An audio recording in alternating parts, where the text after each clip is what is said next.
What's going on, Fins Nation? What's going on? It's your boy Reason, and we are back for another one. I hope everyone has had a good Tuesday, and I just want to say thank you, everyone, for the support you've shown on the interview last night. Twitter blew up. Everyone just showing love on Instagram. Everyone showing love, texting me, DMing me. I appreciate each and every one of you that took the time to reach out and show some love, man. It was absolutely my pleasure to do that interview and to get to, and even getting to know Nick over the last week and continuing to cultivate that relationship as we head into the season, because it looks like I'll be down in Florida. I'll be down in sometime in October. Well, not sometime, near the end of the month. I'll be coming out to the Atlanta Falcons game, it looking like. And since Nick Hicks and Tua Tagovailoa will be working together still during the season, I believe I'm going to be heading out and seeing some of their sessions firsthand. I was invited last night by Nick Hicks offline, so I'll be your boy is going to be out there in October, and we'll get it rolling, baby. And definitely when the game is set up and everything, I'll obviously plan a get together. If any of you guys want to go into the game, we can tailgate, all that kind of stuff. Even before the game, we'll do a get together at some point. We'll figure it out. But yeah, your boy will be down there in Florida. October it's looking like, man. So you already know what time it is, baby. So we're gonna get into everything today. We're gonna get into Xavien Howard. We're gonna get into Tua Tagovailoa, because that's obviously the talk everyone's talking about. The 5 interceptions. I'm going to show some examples. We're going to get into the weather aspect of it. Again, I'm going to show some examples. And then we're going to get into just a full recap of Minicamp. And then I'm going to go ahead and we're going to get into Gerrid Doaks. And then I'm going to open up the show to all of you guys to come on and give your thoughts, give your opinions of everything that's going down. All right. So Vic and I will be live streaming when I am down in Florida. That's for sure. I don't know if I'll live stream from the perform sessions, but I will be live streaming for sure, man. Oh yeah, Barry, it was a monsoon, and we'll show visual so everyone sees what's up. All right, so let's just let's hop right into it.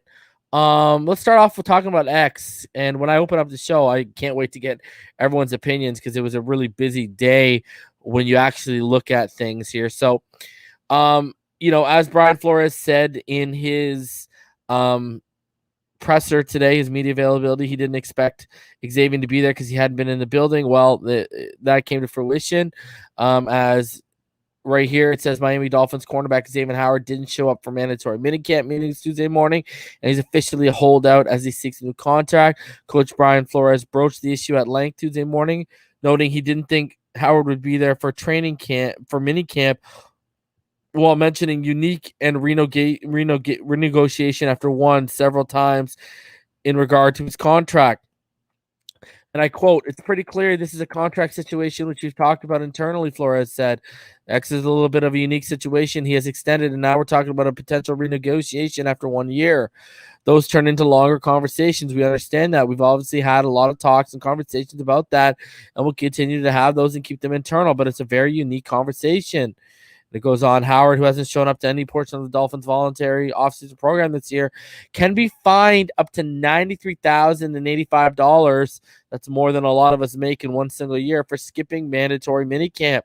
$15,515 for the first missed day, $31,030 for the second missed day, and $46,540 for the third missed day. When healthy, Howard is one of the NFL's best lockdown corners, which we all know. He led the NFL in interceptions last year with 10, which we all know, which was the most by a player since Antonio Cromartie did it in 2007. He finished third in the AP Defensive Player Voting of the Year, which was absolutely asinine. And, he had a strong argument for winning the award over defensive tackle Aaron Jones and Pittsburgh Steelers edge rusher TJ Watt. And you see here, right here, guys, these are the average per year. Jalen's at $20 million, Marlon's at $19.5 million, Tre'Davious White 17.3, Darius Slay at 16.8, Byron at 16.5, and X at 15.1. But I keep telling everyone the main issue here at hand is there's no more guaranteed money left. All right. So Howard feels he's outplayed the 5-year, $75.25 million extension he signed in May 2019, which is set to pay him $12.075 million in 2021 and $49.325 million over the next 4 seasons. New England Patriots cornerback Stephon Gilmore, who signed a 5-year, $65 million free agent deal in 2017, is set to make $7 million this year, is also holding out a mandatory minicamp. The market has changed for both since the deals. Howard saw the Dolphins sign cornerback Byron Jones to a 5-year, $82.5 million deal in March. And then Howard outplayed Jones this past season, which has a role in this desire for a new deal. Los Angeles cornerback Jalen Ramsey is now the highest NFL paid quarterback after signing a 5-year, $100 million extension. Flores said, "We love X. We love him. He's very productive. He's a team player. He's an important player on this team. Unique situation. We want to keep him here." Specific to Byron, markets are set every year, and that's part of the conversation. That's what makes this unique. Here you go, guys. Multiple teams have approached the Dolphins about a Howard trade over the past year, but up to this point, Miami hasn't shown a serious inclination to deal its star cornerback, sources told ESPN. As Flores said publicly, the Dolphins want to keep him. The contract situation just makes the relationship a little stickier. A key point of contention between the two parties is the length of the deal and renegotiating so soon after Howard's May 2019 extension. At that time, the deal made Howard the highest paid cornerback in the NFL at $15.05 million per year. He has played 2 years on that deal, but only one on the new portion of the extension given in 2019 was the final year of his rookie deal. He has 4 years left on his current contract, though only his 2021 salary is left fully guaranteed. His 2022 salary is partially guaranteed for injury. It's like a little over $6 million. After 1 year, it's honestly something that hasn't been done before. Not saying we're drawing a line in the sand, but different players set the market every year.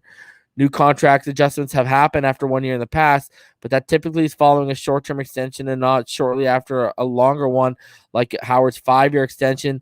Maybe there's a happy medium where Howard receives a modest raise with incentives or more guaranteed money, but the overall structure of the deal doesn't change, though as of now, the common ground has not been reached.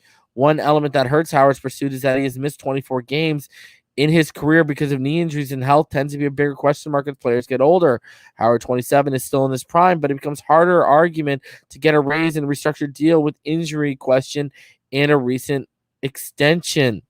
Now, this is my feeling of it, guys.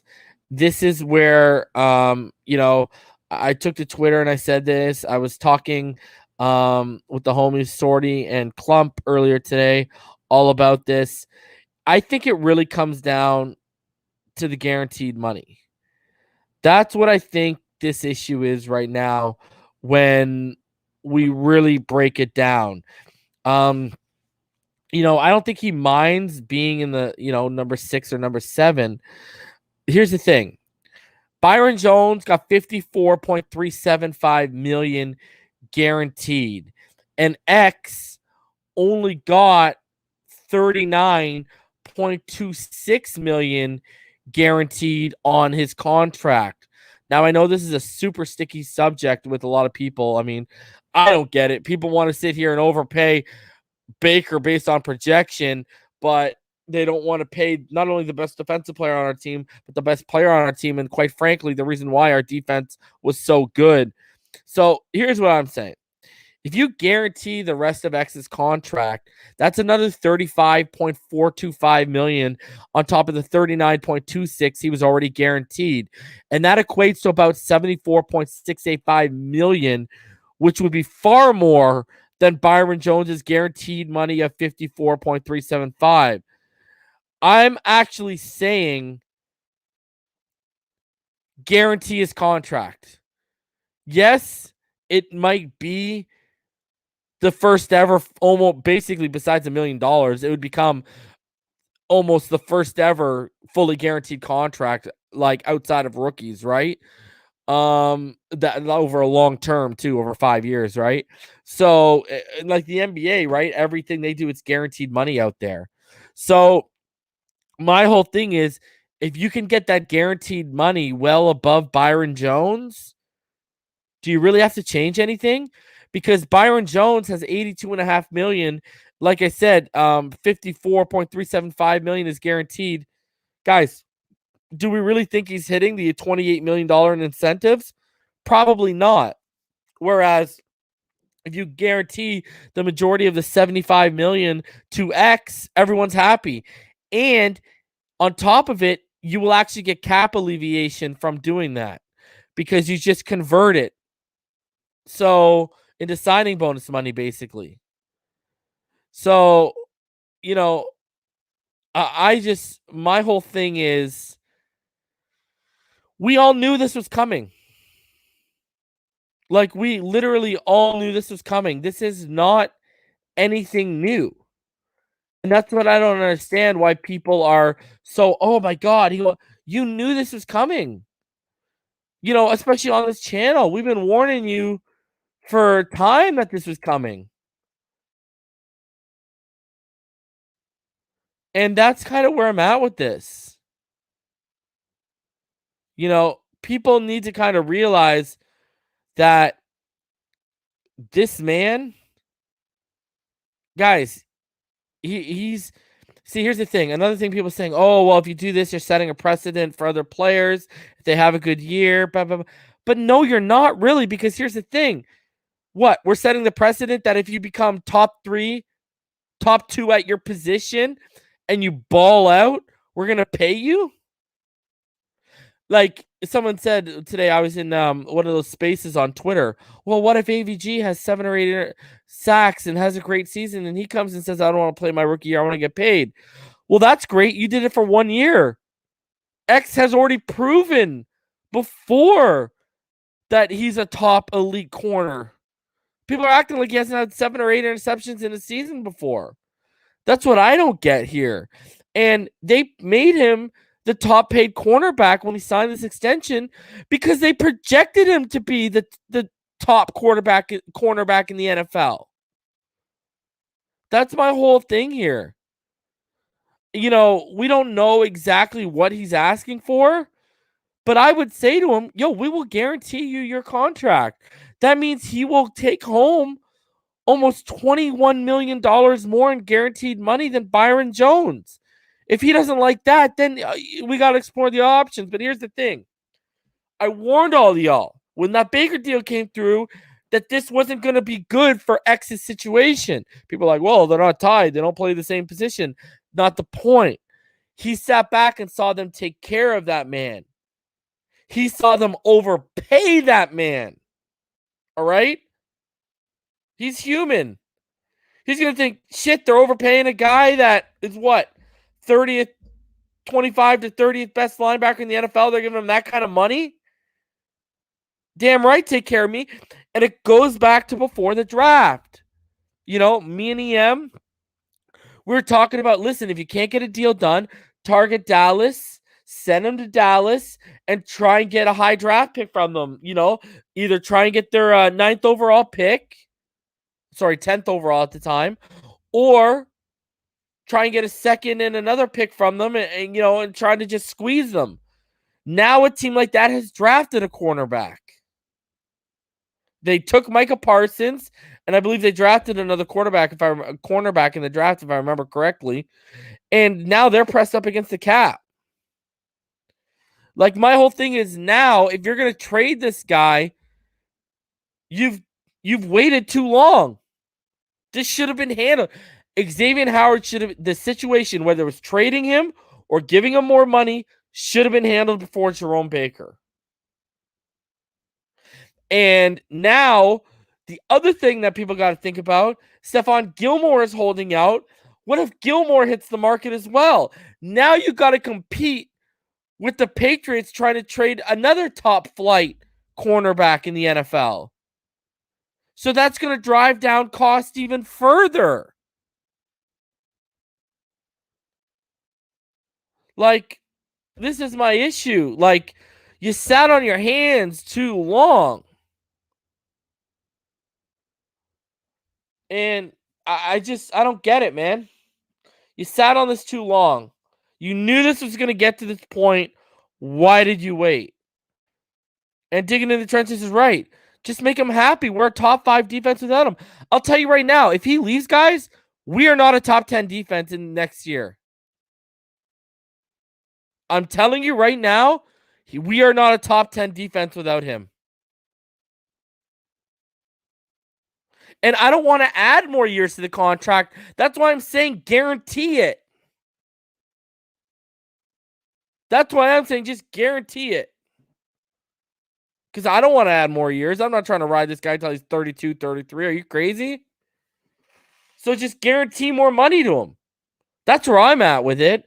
Don't rip up the contract. Don't add any years. Just guarantee more money. Call it a day.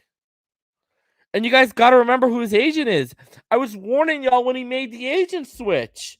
This is the same guy who got Paul Soliai and Olivier Vernon paid out of town. We knew what was going down here. Martin says Daniel Hunter is looking better and better the longer X's agent holds him back. Brother, Daniel Hunter restructured and renegotiated his contract.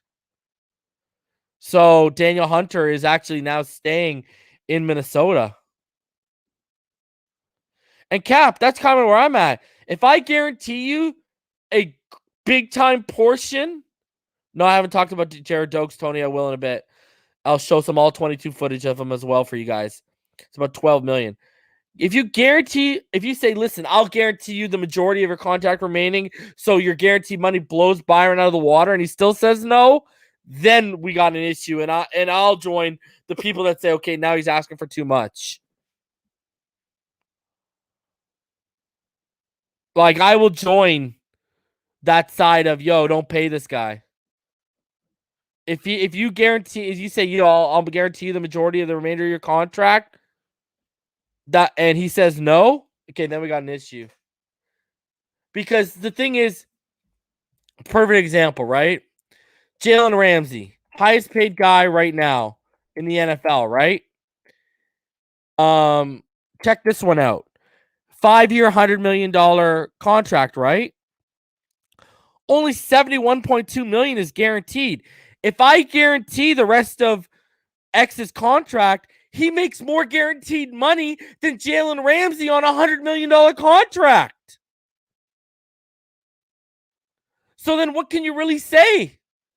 That would give him $4 million more almost guaranteed money than what Ramsey's making on a $100 million contract. That's what I'm saying. The guaranteed money is the key. And it's all because he has no more guaranteed money left on his contract. That's what this all comes down to. So, like, that's where I'm at, man. You know, if you guarantee him the rest of the contract, people, Live Squad says trade X Houston for draft picks. Well, he's from Houston. If you guarantee him more money on the contract, if you fully guarantee the rest of his contract, he's got more guaranteed money than Jalen Ramsey. I don't want to hear nothing.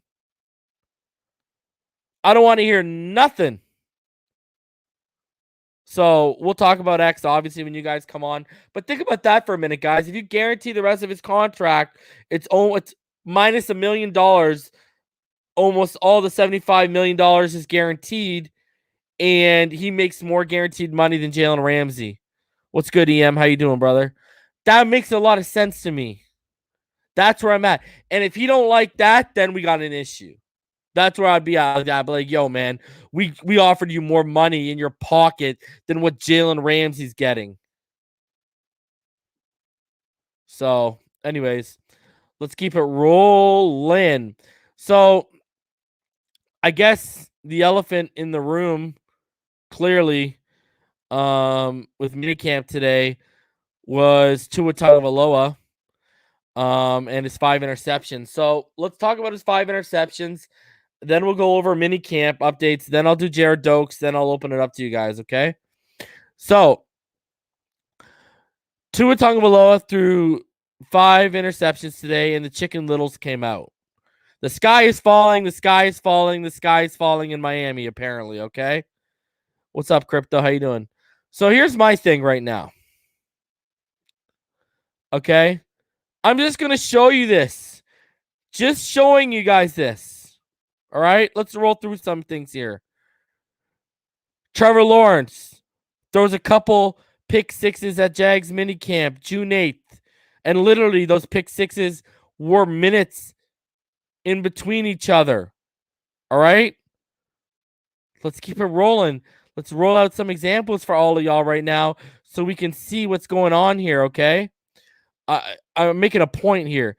Jimmy G throws 5 consecutive, not spread out, consecutive interceptions in practice. August 14th, 2019. Okay, so he was a starter. All right? And that was the year, 2019. That was the year they went to the Super Bowl and lost. And he threw 5 consecutive interceptions in practice, okay?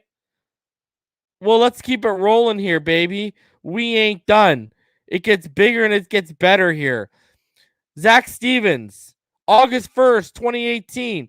Apparently, Patrick Mahomes threw 3 interceptions in a 15-minute window at Chiefs camp today.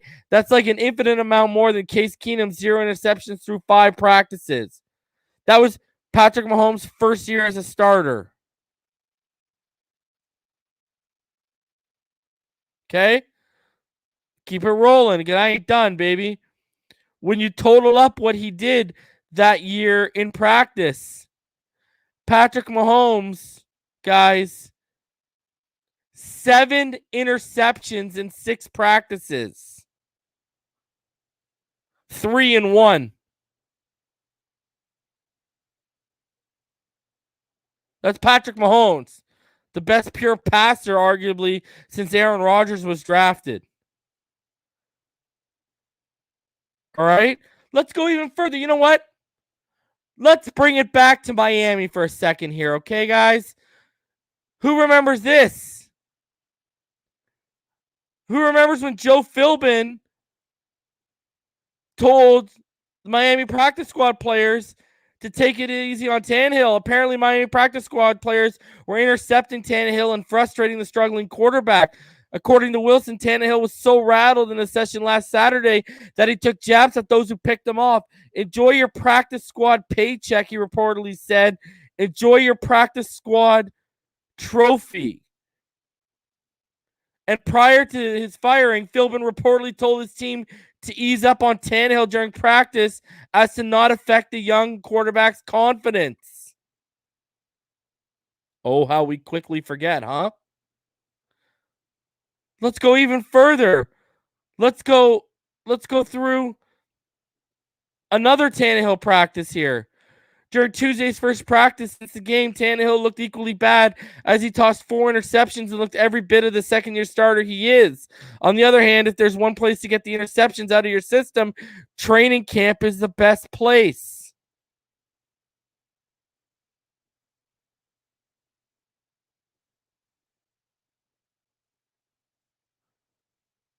Like, you see where I'm going here, people?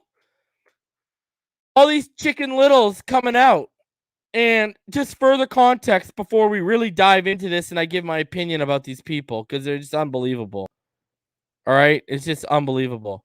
Shout out to, he used to be Highly Bred. Now he's at Phinside Gaming.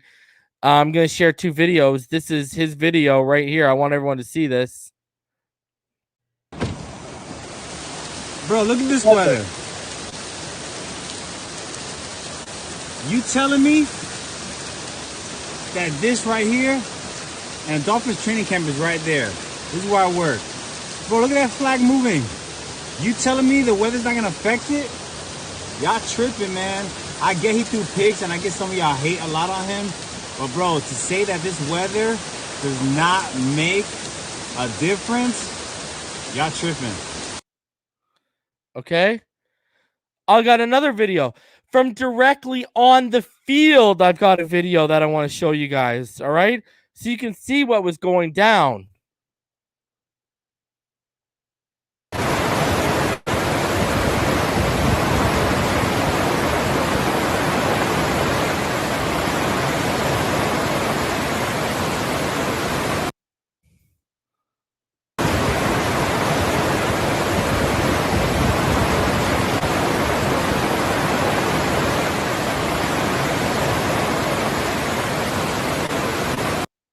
Guys, as you know, I have media access. I was sitting in on the media availabilities today, okay? And when I was sitting in on the media availabilities after Tua was done, his media availability, we then went over to it was going to be Solomon Kinley, okay? Solomon Kinley. They waited 15 minutes to get to Solomon Kinley. You know why? All the reporters, that was from Armando, that last video. All the reporters were sitting on those bleachers. They were told to exit because there were lightning warnings. So what does that tell you? They wouldn't even have been playing under those conditions. Nick, I think everyone's wondering that, eh? You ain't wrong, brother. But they wouldn't even have been playing under those conditions. It was absolutely ridiculous. And then, listen, you go to Tua's media availability today, guys. And I don't know if you guys have seen it, but if you haven't, you know what? Maybe I'll pop it up here for you guys so we can look over it and you guys can see exactly what Tua said. So yeah, let's bring up Tua's media availability here and we can break that down because he talks about what they did today while everyone was panicking on YouTube and panicking on Twitter. Tua Tagovailoa was doing his media availability today, and no one wanted to talk about what the quarterback was actually saying and his thoughts, but your boy will. Okay, so let's do this. Let's bring this up. All right, so here's Tua's media availability today. Let's go over this quickly. See you. Sorry, new to the market, was covering the Packers, but I know expectations probably for you. You put so much on yourself. My question is, where does your drive to chase perfection come from? I'd say my drive, to chase being great at what I do it came from when I was very little. I've been playing football my entire life, and all you try to do at the end of the day is try to win the game. And when the outcome doesn't go your way, that's a feeling you don't like feeling. So for me, I don't like feeling, the losses. Obviously, we want to win. And so that's why I harp on, putting all that pressure on myself. Alan? Hey, Tua, how would you describe what it was Listen like to the rain in the back of conditions? Alan while he's talking. And was it as crazy in terms of the weather as anything That's rain. Experienced? Yeah, it was really good. We're going to have to play in the rain. We're going to have to play in conditions where the ball is going to be wet, where it's going to be cold, it's going to be hot. You got to expect the unexpected. So, it was really good for our guys to go out there and compete in the rain. I thought today was, overall was an all right day. There's things that we got to fix here within the next couple hours to look over film and correct for tomorrow. Josh? Hey, Tua, it's really loud out here, so I hope you can hear us, man. There you go. Josh is indicating it's loud out there. And that's because of the rain. Priority this offseason to, get you some help at wide receiver. What's it like now that Will is here, that Jalen is here, that you guys were able to get out there and get the first one, in the books? Like, listen to the rain. Yeah, well, it's really good to be able to throw to all these guys, get good timing within full speed routes, looking at a defense, also communicating on what they see within the defense and how we're communicating, how we're going to run our routes, where we're going, landmarks, and so forth. So it's been really good to throw with all these guys. Why are we doing this? And then now we're going to get into a question that gotta love the Old Spice. We're going to get into a question that some people might not like. Hey, Tua, sorry, it's hard to hear out here, so I apologize if I'm asking something. Again, the rain. But when you look at a practice day like this with raining, where a lot seems to not be going right for you as far as throws, what do you take out of that, going into the next day? Well, I think today, the emphasis for us quarterbacks, we wanted to be aggressive today within the pass game.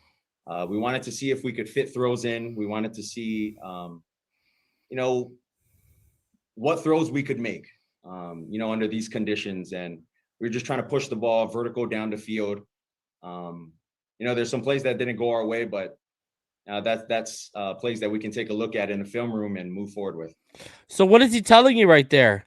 He's telling you that they're being aggressive today. He literally said, we're trying to fit throws in. And what are you talking about, fit throws in tight windows? He's right there telling you that. And you're doing that in those conditions? Good luck to you, my friend. As someone who played the position, good luck to you. Doing that in snow, okay, up here, snow and cold weather is hard enough, let alone a monsoon falling on top of you. But all right, let's keep it rolling. Travis? Hey, Tua, that was kind of the line of my question for you was, how much do you want to try to push the ball in these practice situations? What does it do to kind of, I guess, increase your likelihood to hit those passes on game day when you can be more aggressive on the practice field? Yeah, well, kind of like what I said, to the last question with Cameron's question, that's just been the emphasis for us coming out to this first day of minicamp, was just to be aggressive, push the ball downfield. Obviously you want to be smart, but if there's a time to make mistakes, now's the time to make mistakes. And we're just trying to see what we can fit in the hole, what we can throw within coverages. And come in the film room and then learn from it. There you go. Again, fit in the hole, fit into coverages. He's right there telling you guys what the deal is. And Jacoby Brissett, for all the trouble I give him, he takes care of the ball. Jacoby Brissett had multiple interceptions today. And what no one wants to talk about is that the last 2 interceptions, 2 are through. Sam Iguavine tipped interception 4 up into the air, and then it got picked off. Interception 5 was in Mike Gesicki's hands. He didn't make the catch, and it got intercepted. So really, only 3 of the 5 interceptions were on Tua today. Hal? Can you hear me? A little bit. It's noisy out here. I just want to ask you if there were any common threads that came to mind with your discussion today. And then Hal Habib, you can't answer. You can't hear. Sorry, I can't, what he's saying. hear. Look at that's how loud the rain is. Hal Habib So can't get David, through. We'll try to come back to you, Hal. Hopefully we'll let- Hey, Tua, how's it going? This is the dumbest question ever that's coming this way. Why are these jabronis asking this? Fitz moving on to Washington. Why are we talking about just Fitz, curious David because Lang? You guys had a really interesting relationship. Utter jabroni. On the one hand, he served as this great mentor for you. And on the other hand, why are we talking about Fitz, David? Take his job. I was sitting in the Zoom session being like, why is this guy fucking asking this question? And I even tweeted out, why are you asking this question? So I'm just curious how you've processed him moving on and what it Like, means shoot me for in the your face. career moving forward. Well, I understand the why are we talking about Fitz, David? The NFL and how the NFL works. Can't come up with a better question than that, you goddamn jabroni. Fitz is a great, person. Just the kind of unbelievable characteristics that he has as a person, it's kind of slim to none. I'm actually very happy that he has an opportunity to go to Washington and compete. But the impact that he's had, how is this relevant to day one of minicamp? Are you serious, David, with this question? Going to be very big this up. Thank God a commercial cut us off from your that. Loved ones with Lysol. Unbelievable, man. Upcoming year. Unbelievable. This next question, though. Josh. Josh clearly watched at my OTA, show. You talked about the decision to stay in South Florida in the offseason, but what has Nick meant to you? Nick Hicks, being able to train with him and have him. Thanks for watching the show, Josh. Yeah, it's been good to have Nick. Nick's been a good resource for me to, be able to help train the things that I need to, work on and whatnot.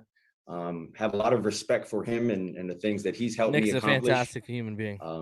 And so that's really it.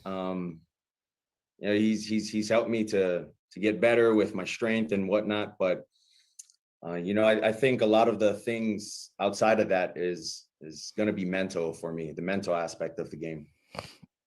All right, we'll take two more. Tim and then Omar. Tua, I had a similar question as Hal did, so I'll try to ask his as well. I know you haven't looked at film yet, and you said today is a learning day. I get that, but was there a consistent thread to the interceptions? Was there something that specifically you were trying that just wasn't working, or was there just nothing consistent that you can put your finger on as far as a cause? Well, that's kind of like how I answered. Hi, I'm going to ask earlier. the same question earlier in a different way. We were trying to work on. We were trying to be aggressive, push the ball downfield, and try to move guys to fit the ball in tight windows and spaces. And so, kind of now that we put that on film, it gives all of us as a quarterback group to go back into the film room, talk about, what we seen, what we were trying to do as far as leverage the defenders with our throws, and then take the coaching from our coaches and then also one another. And here comes Omar's question, which is absolutely awful. I just want to ask you, what's next for you after minicamp wraps? What are your plans in terms of yourself personally and also working out with the guys? Well, as far as what I know next week, I'm not too sure yet. I'm focused on what we got to do within the next couple hours to fix what we got to fix with today's practice, and then worry about tomorrow's practice to finish out strong for this minicamp. So there you go, guys. There's the explanation right from his mouth. They were being aggressive today. They were pushing the ball down the field as much as possible. They were trying to fit in as many holes as possible in tight coverage. And they were testing the coverage. And they were trying to leverage defenders with throws. So, I don't, people need to calm down with this whole ridiculous narrative, man. What's going on, brother? How you doing? Yo, what's good? Not too much, brother. How are you doing? I'm good, man. I loved you kind of digging into the reporters asking some of those fucking asinine questions, dude. Bro, pay me to do the job. You want to be my cameraman, bro? I'll be the cameraman. I'll be your fluffer. Whatever you need, bro. I got you. My makeup guy? No, the other fluffing. Okay. This guy's. But, bro, I just, like for example, there were YouTube shows going on. There were people having Twitter breakdowns and meltdowns while the media availability was going on. And obviously it hadn't been posted yet. And he's explaining why what happened. And everyone out here it's Chicken Little, bro. The sky's falling. And I don't understand it, bro. I really don't get it, man. What I will say is that the way that the beat writers kind of and listen, it's their job. I get it. They're there to push clicks. Come on. It's very obvious, right? But the way they structured their tweets and were sending them without any additional context was definitely designed to fuel the fire and get a ton of engagement. Like Adam Beasley's Twitter feed at one point was just all either interceptions. At least he talked about the rain, though. He did talk about the rain. So that's one thing. But some of the other dudes didn't even bring it up. You'll see a bunch of tweets. They didn't bring it up, bro. And then I know people like to shit on Armando. I get it. At least he fucking put up a video of the monsoon, bro. That added so much context. After you kind of read the tweets, you're like, all right, listen, I think it's safe to say that Tua didn't have a great day of practice. Jeff Darlington was kind of going into that a bit. He is a voice that I do trust, at least as far as the Dolphins go, because he's pretty respected, a veteran media member.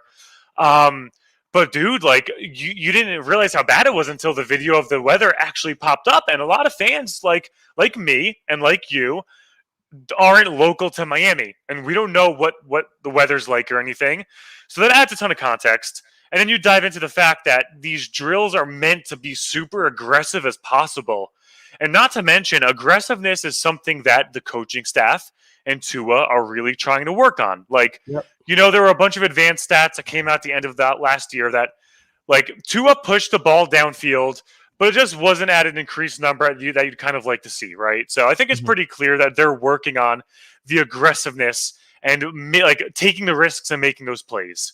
And we saw today a mix of the beat writers not giving the viewers and the fans enough context. and trying to get clicks and pushing a narrative that's gonna really like drive engagement and stir a little bit of controversy, right? Yeah, I mean, shout out to Travis Wingfield because he's probably the most in-depth guy out of all of them. Yep. Yeah, he did a great job. He was giving context. Like, I'm going to be honest, bro. I think him and maybe Joe Shad were the only two guys that were pointing out, hey, Tua hit a nice deep pass to Fuller. Like, Tua is starting to get into a flow with Waddle. I saw them kind of talk about Gesicki making a couple nice plays. So I have respect for those two dudes. I thought they did a really good job today. Some of the others, I genuinely do think kind of dropped the ball. Like I showed earlier, Jimmy G had a 5-interception day in practice the year they went to the Super Bowl. Mahomes had 7 interceptions in 6 practices. I showed, training camp as a second-year starter. Tannehill threw 4 picks in 1 practice.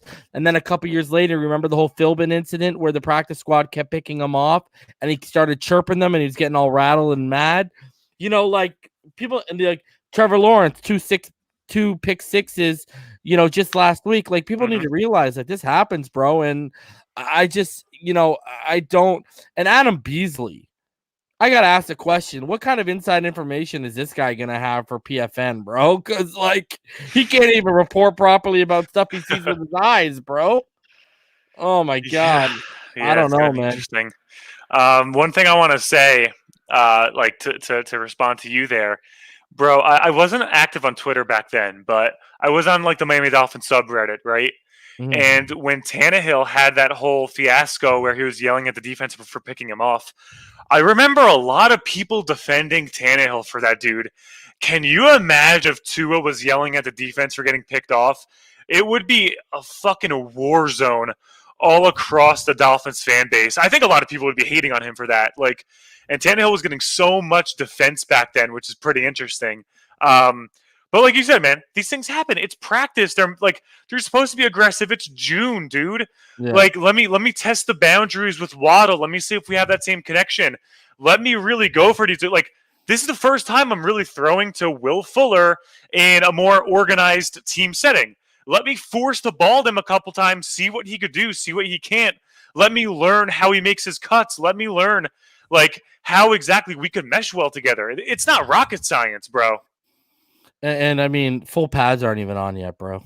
Like, people need to like relax a little bit. But before we get into Doaks here, I just wanted to go over this with these 2 articles, one from Sun Sentinel, one from the Miami Herald. This is what their practice observations. And from the Sun Sentinel, it said Emmanuel Ogbah showed up for Miami Dolphins mandatory minicamp on Tuesday, participating in the team's offseason program for the first time this year. The defensive end is pursuing a new deal coming off of his 9-sack season when he served as the defensive line's top performer. None of his $7.5 million salary this season is guaranteed, and Ogbah and his agent Drew Rosenhaus have been talking with the Dolphins, but no deal yet. And I think that's why he showed up, because he knows they're probably inching closer to something. Xavien Howard was the only player who didn't attend Tuesday's mandatory practice, which makes him subject to a $93,000 fine, more money than any of us make in a year, probably. Tight end Mike Gesicki finished out the 2020 season playing with a dislocated shoulder that likely got worked on in the offseason, was wearing a red jersey during Tuesday's practice. That means you can't hit him. You can't make any contact with him. Gesicki's participation has been limited the past few weeks, but his participation didn't seem limited during minicamp. He actually caught several passes from Tua during 11-11 sessions, practice observations. Tua probably had the worst practice with the Dolphins during Tuesday's minicamp session as a second-year quarterback, threw 5 interceptions. 2 of those interceptions were thrown during the 7-on-7 session on underneath throws, which indicate that he's still being conservative. And that began before the downpour of rain that started 45 minutes into the outside session. Quarterbacks Trill Williams and Jamal Perry both intercepted Tagovailoa when he made boulder throws during 7-on-7, which is obviously during the rain. Nick Needham intercepted Tagovailoa during 11-11. Nate Hawley and Javon Holland also picked him off during 11-11, but those turnovers were during a heavy downpour. Holland's interception was a pass Gesicki tipped into the air. Defensive end Jalen Phillips stopped an end around in the backfield. Phillips had a solid day, consistently producing pressure, but one pressure late in practice, which led to a group offensive lineman being placed on the ground, got the rookie in trouble with Coach Brian Flores, who made him run a lap around the entire practice field. I actually still don't get why he ran a lap You know what I mean? Why? Because he made him look silly. Jacoby Brissett was picked off by Justin Coleman, and he was also picked off by Brendan Scarlett during 11-11 work. Adam Butler created a number of pressures during practice. One would have produced a sack against Tagovailoa's offense during a hurry-up drill. Hunter Long, the Dolphins' third-round pick, had a handful of impressive catches during practice. Preston Williams, who suffered a serious foot injury on the final day of the season, didn't participate in minicamp. Jesse Davis and Adam Pankey practiced without limitations, but both linemen were held out of the conditioning drills the team did at the end of Tuesday's minicamp. And Jermaine Illuminor, the offensive tackle signed on Monday, worked on his conditioning on the side instead of participating in Tuesday's session. And then just quickly here's what the Miami Herald had to say about everything today. And you know who part of this one. Dolphins quarterback Tagovailoa has struggled badly while practicing in heavy rain during the first day of minicamp for the Miami Dolphins. Again, he threw his 5 interceptions. Tagovailoa threw into traffic in the middle of the field, and the ball was tipped up by linebacker Sam Iguavine and intercepted by Jamal Perry. So there's more context to the Perry interception. That was the first interception. And then it goes on about how he threw into the Trill Williams, Nick Needham, and then to safety Nate Hawley. And then it talks about the Mike Gesicki drop that led. See, here it says Clayton Fledglam caught it for a pick. The other one said Javon Holland. These guys don't even know who they're watching, bro. Noah Monogany dropped what would have been another Tagovailoa interception, and Tagovailoa sailed to pass over the head of Will Fuller. On the positive side, Tagovailoa also completed a nice deep ball over the middle to Jalen Waddle. It connected with Will Fuller on a slant. Tagovailoa threw well in the final half hour of practice when the rain subsided from a bit, from what I understand, completing a 25-yard pass to Will Fuller in a 2-minute drill, and then completing a short pass to Gesicki. Jacoby Brissett also threw an interception to Justin Coleman. Brissett threw a nice pass to rookie tight end Hunter Long for a 20-plus yard gain, and then he obviously got picked up by Brendan Scarlett. It's not talking about did you see, I don't know if you saw, but Kirk Merritt apparently had a big play today. He apparently caught a ball from Jacoby Brissett, broke a tackle, and took it to the house. Yeah. No, I heard about that, dude. That's a great development to see. I want to see all of these guys who are on a fringe really, really produce. It would be awesome to see if Merritt can really develop into a guy who could be like a nice 5th, 6th wide receiver for us. We'd be stacked if that was the case. Yeah, man. Bro. And you know what's crazy though? I know it's only the first day of minicamp. Nothing really about Lynn Bowden or Jakeem Grant or anything like that. So, and obviously they must not have done a lot of special teams work too, right? Or we would have probably heard something. Yeah, I could only imagine if we were doing special teams work, we would have heard about it. And probably with the weather being as shitty as it was, they figured why even bother. Baby, put him out there. If Tua's out there, I want the special teams out there. Hey, bro. dude, yeah, make them all go. If Tua's gonna play in it, make them all. You know what I'm saying, bro? I don't get it, bro. I really Hey, don't. dude, it's good to hear about Hunter Long making a couple of nice catches, though.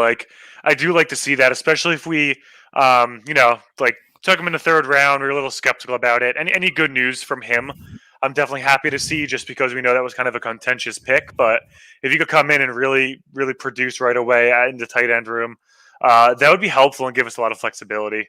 Yeah. Big G says, does the 4 interceptions in practice put pressure on Xavien Howard? In this, the team's way of saying we don't need you? I don't think so, bro. Agreed. Nah, not at all. I mean, it was a messy practice. Tua was being aggressive on purpose. It has no bearing on that. Yeah, I agree, man. You willing to stay around for a little bit here? I'm gonna do this Gerrid Doaks prospect preview. Yeah, let's do it. We got some all 22 footage I'm going to show everyone. Let me bring up my notes here for him, my scouting report. Yo, man, this kid's good, bro. Bro, I'm hyped for this. I'm ready to see it, dude. I know. Also, I was surprised that I got my hands on I don't know how, but I got my hands on every Cincinnati right? all 22 game. Bro, I'm rolling in Cincinnati Bearcats all 22. I'm like, bro, this is a life, bro. Bro, you're like Neo in the Matrix, hacking the system, getting the all 22 from wherever you could, dude. Bro, I don't know how I did it, dude. I love it. All right, so let's drop that out. And then, all right, we're gonna bring this up. I'm just gonna hit you with the mute, bro, just so I can run through this, and then we'll get back to it. All right. So yeah, let's get into the Doaks. The Doaks on you, baby.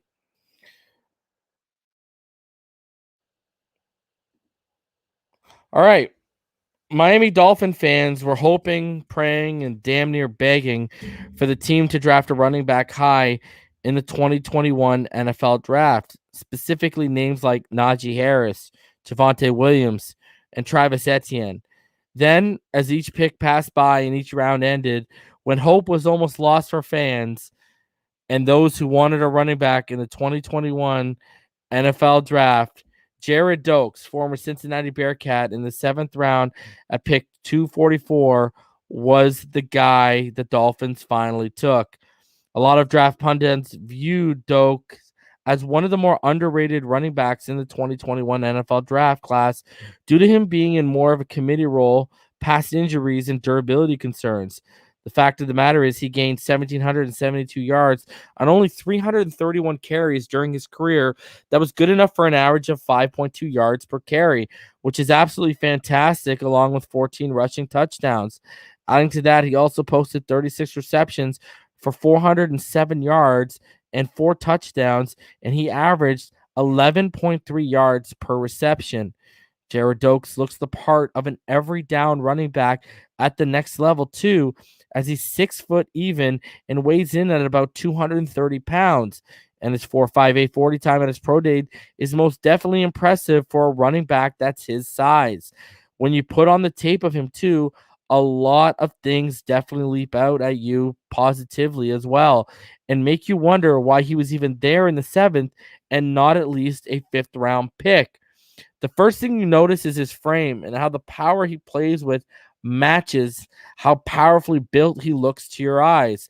He has elite level contact balance due to the power he plays with and is damn near immovable when initial contact is taken.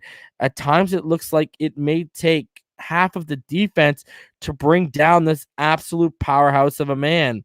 Doaks fights for every extra yard, especially after contact, keeping the legs constantly churning, and is the downright definition of a downhill runner while making sure to always fall forwards, never backwards when he is finally taken down, doing everything to gain every inch possible on the gridiron.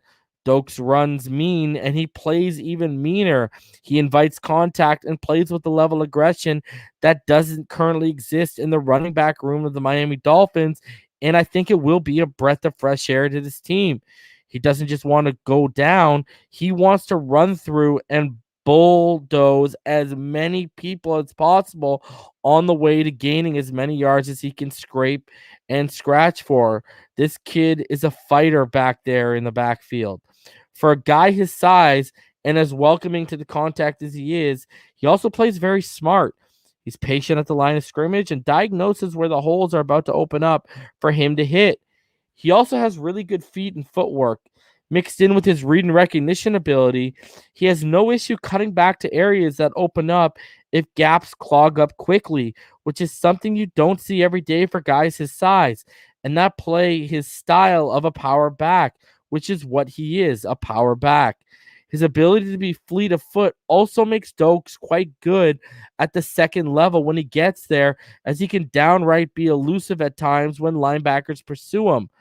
Doaks' ability to utilize his stiff arm should give a lot of excitement to Dolphin fans as well, as this is one of the instances where you can see his power really shown off beside the aforementioned contact balance and ability to bounce off would-be tacklers. Doaks takes off heads when he extends his arm, and it's almost not fair at times to watch, as it looks as if he wants to decapitate defenders. Another instance of Doaks showing off his tremendous power is his ability as a pass blocker, which is downright phenomenal, and he may even be the best pass blocker in the Dolphins running back room already from day one. He's downright dominant at times, shows good technique and pad level when squaring up defenders, takes pride in keeping the quarterback clean, and again, shows his high football aptitude as he almost always knows where the free rusher is coming from, diagnoses oncoming blitzers well, and it looks like this is one of the dirty parts of the job. he absolutely enjoys taking on and getting his hands dirty with, which will gain him a ton of respect from fans and players in this Miami Dolphins offense, as well as the coaching staff. Doaks is also a very effective pass catcher out of the backfield. He displays soft hands, and you'll see in this all 22 footage, he even makes a one-handed catch from Desmond Ridder a little later on that you'll see. He doesn't display drop issues, and he has good vision once the ball is in his hand to get upfield or into open space where he can try and make a play. He's actually quite efficient at gaining yardage after the catch, which will be key for running backs in this offense moving forward into 2021 and beyond. He has good short area bursts as a runner and as a pass catcher too, though he doesn't possess the long speed to go along with it. But again, he makes up for it by being smart and elusive when the ball actually is in his hands.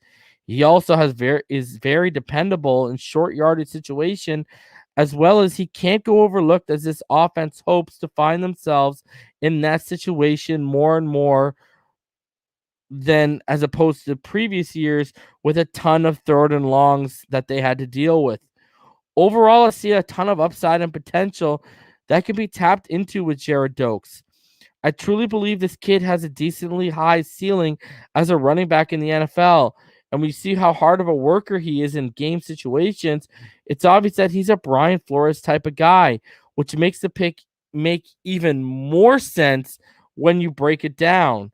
There's no denying when he flashed in college, they were big flashes. And if he can flash more consistently at the next level, he could become an important part of this running back room almost immediately this year. As mentioned before, Doaks doesn't have breakaway long speed to write home about, meaning you're not going to see a ton of long runs that will get you big chunks at a time, though they do happen. Obviously, his past injuries are a concern, especially with how physical of a game he plays, as it seems it's damn near impossible for him to avoid contact, which over time, especially in the pros, could probably take a toll on his body that might be significant. He isn't the most agile guy in the world, so moving east to west is not a strength. And when he does try to do that and move that way, defenders can usually close in quickly with smart pursuit angles that they take. Since he was really only a 1 year full-time starter, there's also the question of how big of a workload he can shoulder, as well as how much responsibility he's truly built to take on as a running back at the next level. Though he doesn't display drop issues with his hands, he has displayed fumbling issues with handoffs, but that is something he can clean up with coaching, better focus, and concentration, as well as more reps. I'd be more concerned if they came consistently off of contact with defenders. Obviously, no prospect is perfect, and neither is Doaks, but none of his flaws come off as major red flags waving in your face, which is why I think in the long run, he'll be more than fine, and I do project him making the Dolphins roster out of training camp. Listen, all that said, you have to wonder what his arrival means for the rest of the running back room. To be honest, I see the Dolphins carrying 4 guys, with Patrick Laird probably being the likely odd man out. This way, this room has been built,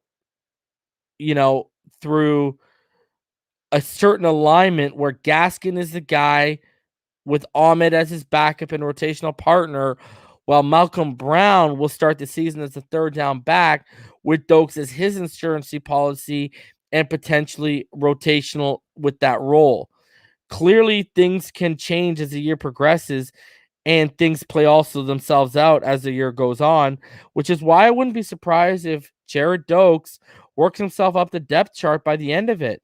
Malcolm Brown is only on a 1-year deal, and Salvon Ahmed is far from reliable as a run blocker, which can be a telltale sign for defenses when Salvon Ahmed is out on the field. I just believe Doaks' aggressive downhill running, overall power, ability as a receiver, his dominant blocking style, and contact balance is going to make him a mainstay with the Miami Dolphins if they truly decide to go the route of a true running back committee. And I wouldn't be surprised if him and Myles Gaskin do eventually end up as the 1-2 punch in Miami at least for the foreseeable future this season. You know, this coaching staff, the power gap scheme that they do want to implement, and predicating the pass off of the run may have indeed made this the ideal spot for Gerrid Doaks in terms of landing with the right team out of the 2021 NFL draft.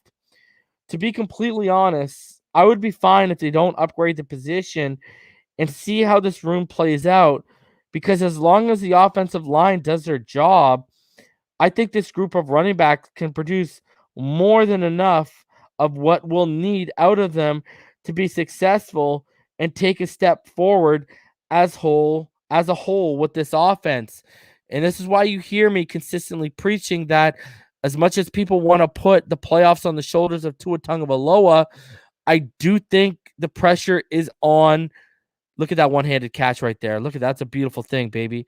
I do think the pressure is on the offensive line just as much. This was the one-handed catch I was talking about earlier, guys. We'll go through it right here. Look at this. Desmond Ridder kind of makes a little bit of an error and throw. Look at that. Whoop. Nice catch right up the sideline. Keeps the balance. Keeps the feet in. So I think if the offensive line can do their job, guys like Gerrid Doaks are going to find the holes. Guys like Gerrid Doaks are going to get third and shorts. You know, Tua Tagovailoa, despite what people want to say after his practice today, will have a successful season. I truly believe that, you know, with the right amount of opportunities and the proper protection, Gerrid Doaks is going to surprise a lot of you. Now, I do think a guy like Jordan Scarlett may make this team on a special teams level, but I actually do truly believe Gerrid Doaks has the ability as a pass catcher and a runner to make impact plays for this offense. And when you watch him on film, he pops out, guys. I would have loved to see him as a 2 or 3 year starter, because even this last year in 2020, watching him was just so fun. I do think they got something in Gerrid Doaks, and they just didn't waste the pick on a guy who would have been a wash as a UDFA. Remember, we took Myles Gaskin in the 7th round as well. So there's no reason why Gerrid Doaks couldn't be a little bit of a diamond in the rough as well, just like Myles Gaskins was for us. So be excited, because I do think Gerrid Doaks is going to have a solid rookie season for the Miami Dolphins.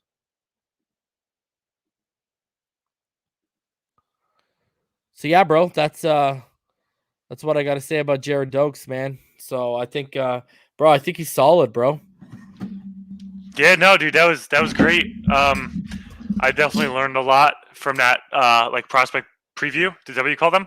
Yes, sir. Prospect preview. I thought it was pretty good. I'm hyped about him, dude. Like, considering where we were in the draft and who we had left at our disposal, like the decisions we made not to take certain running backs throughout the draft, I'm happy with Doaks there, dude. I agree with you. Like, I always like agree with you a good amount, but I agree with you completely here as far as bringing in the 4 running backs into the season. I wouldn't be surprised if Doaks kind of jumps Malcolm Brown and becomes RB2, especially as a blocker and kind of, you know, goal line back. I think it's a good opportunity for Doaks to get a couple carries there.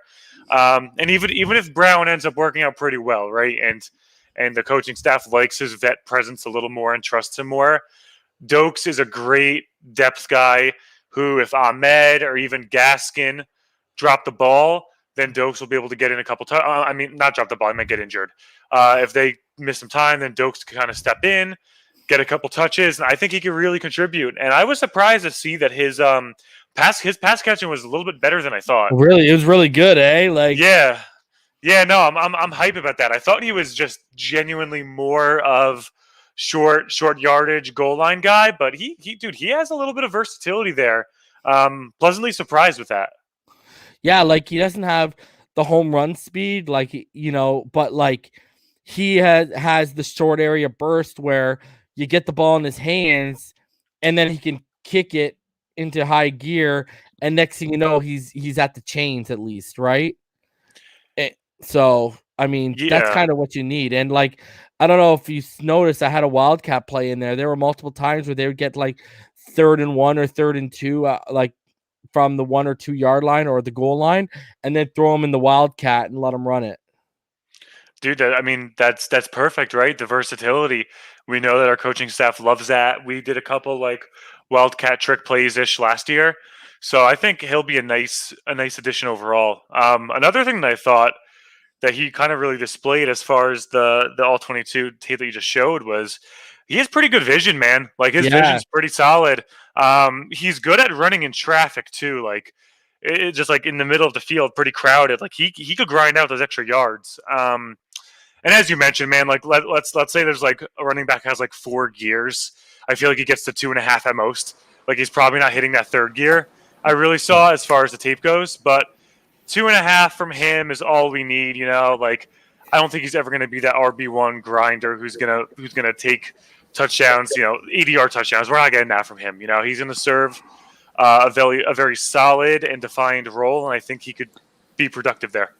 Hey, you get him down from 230 to 220, and maybe that 4.58 40 turns into a 4.5. Yeah, that'd be beautiful. You know what I mean? Because people got to remember, what was Ricky Williams 40? He was like 4.5. What 4.53? 4.56. Okay, yeah.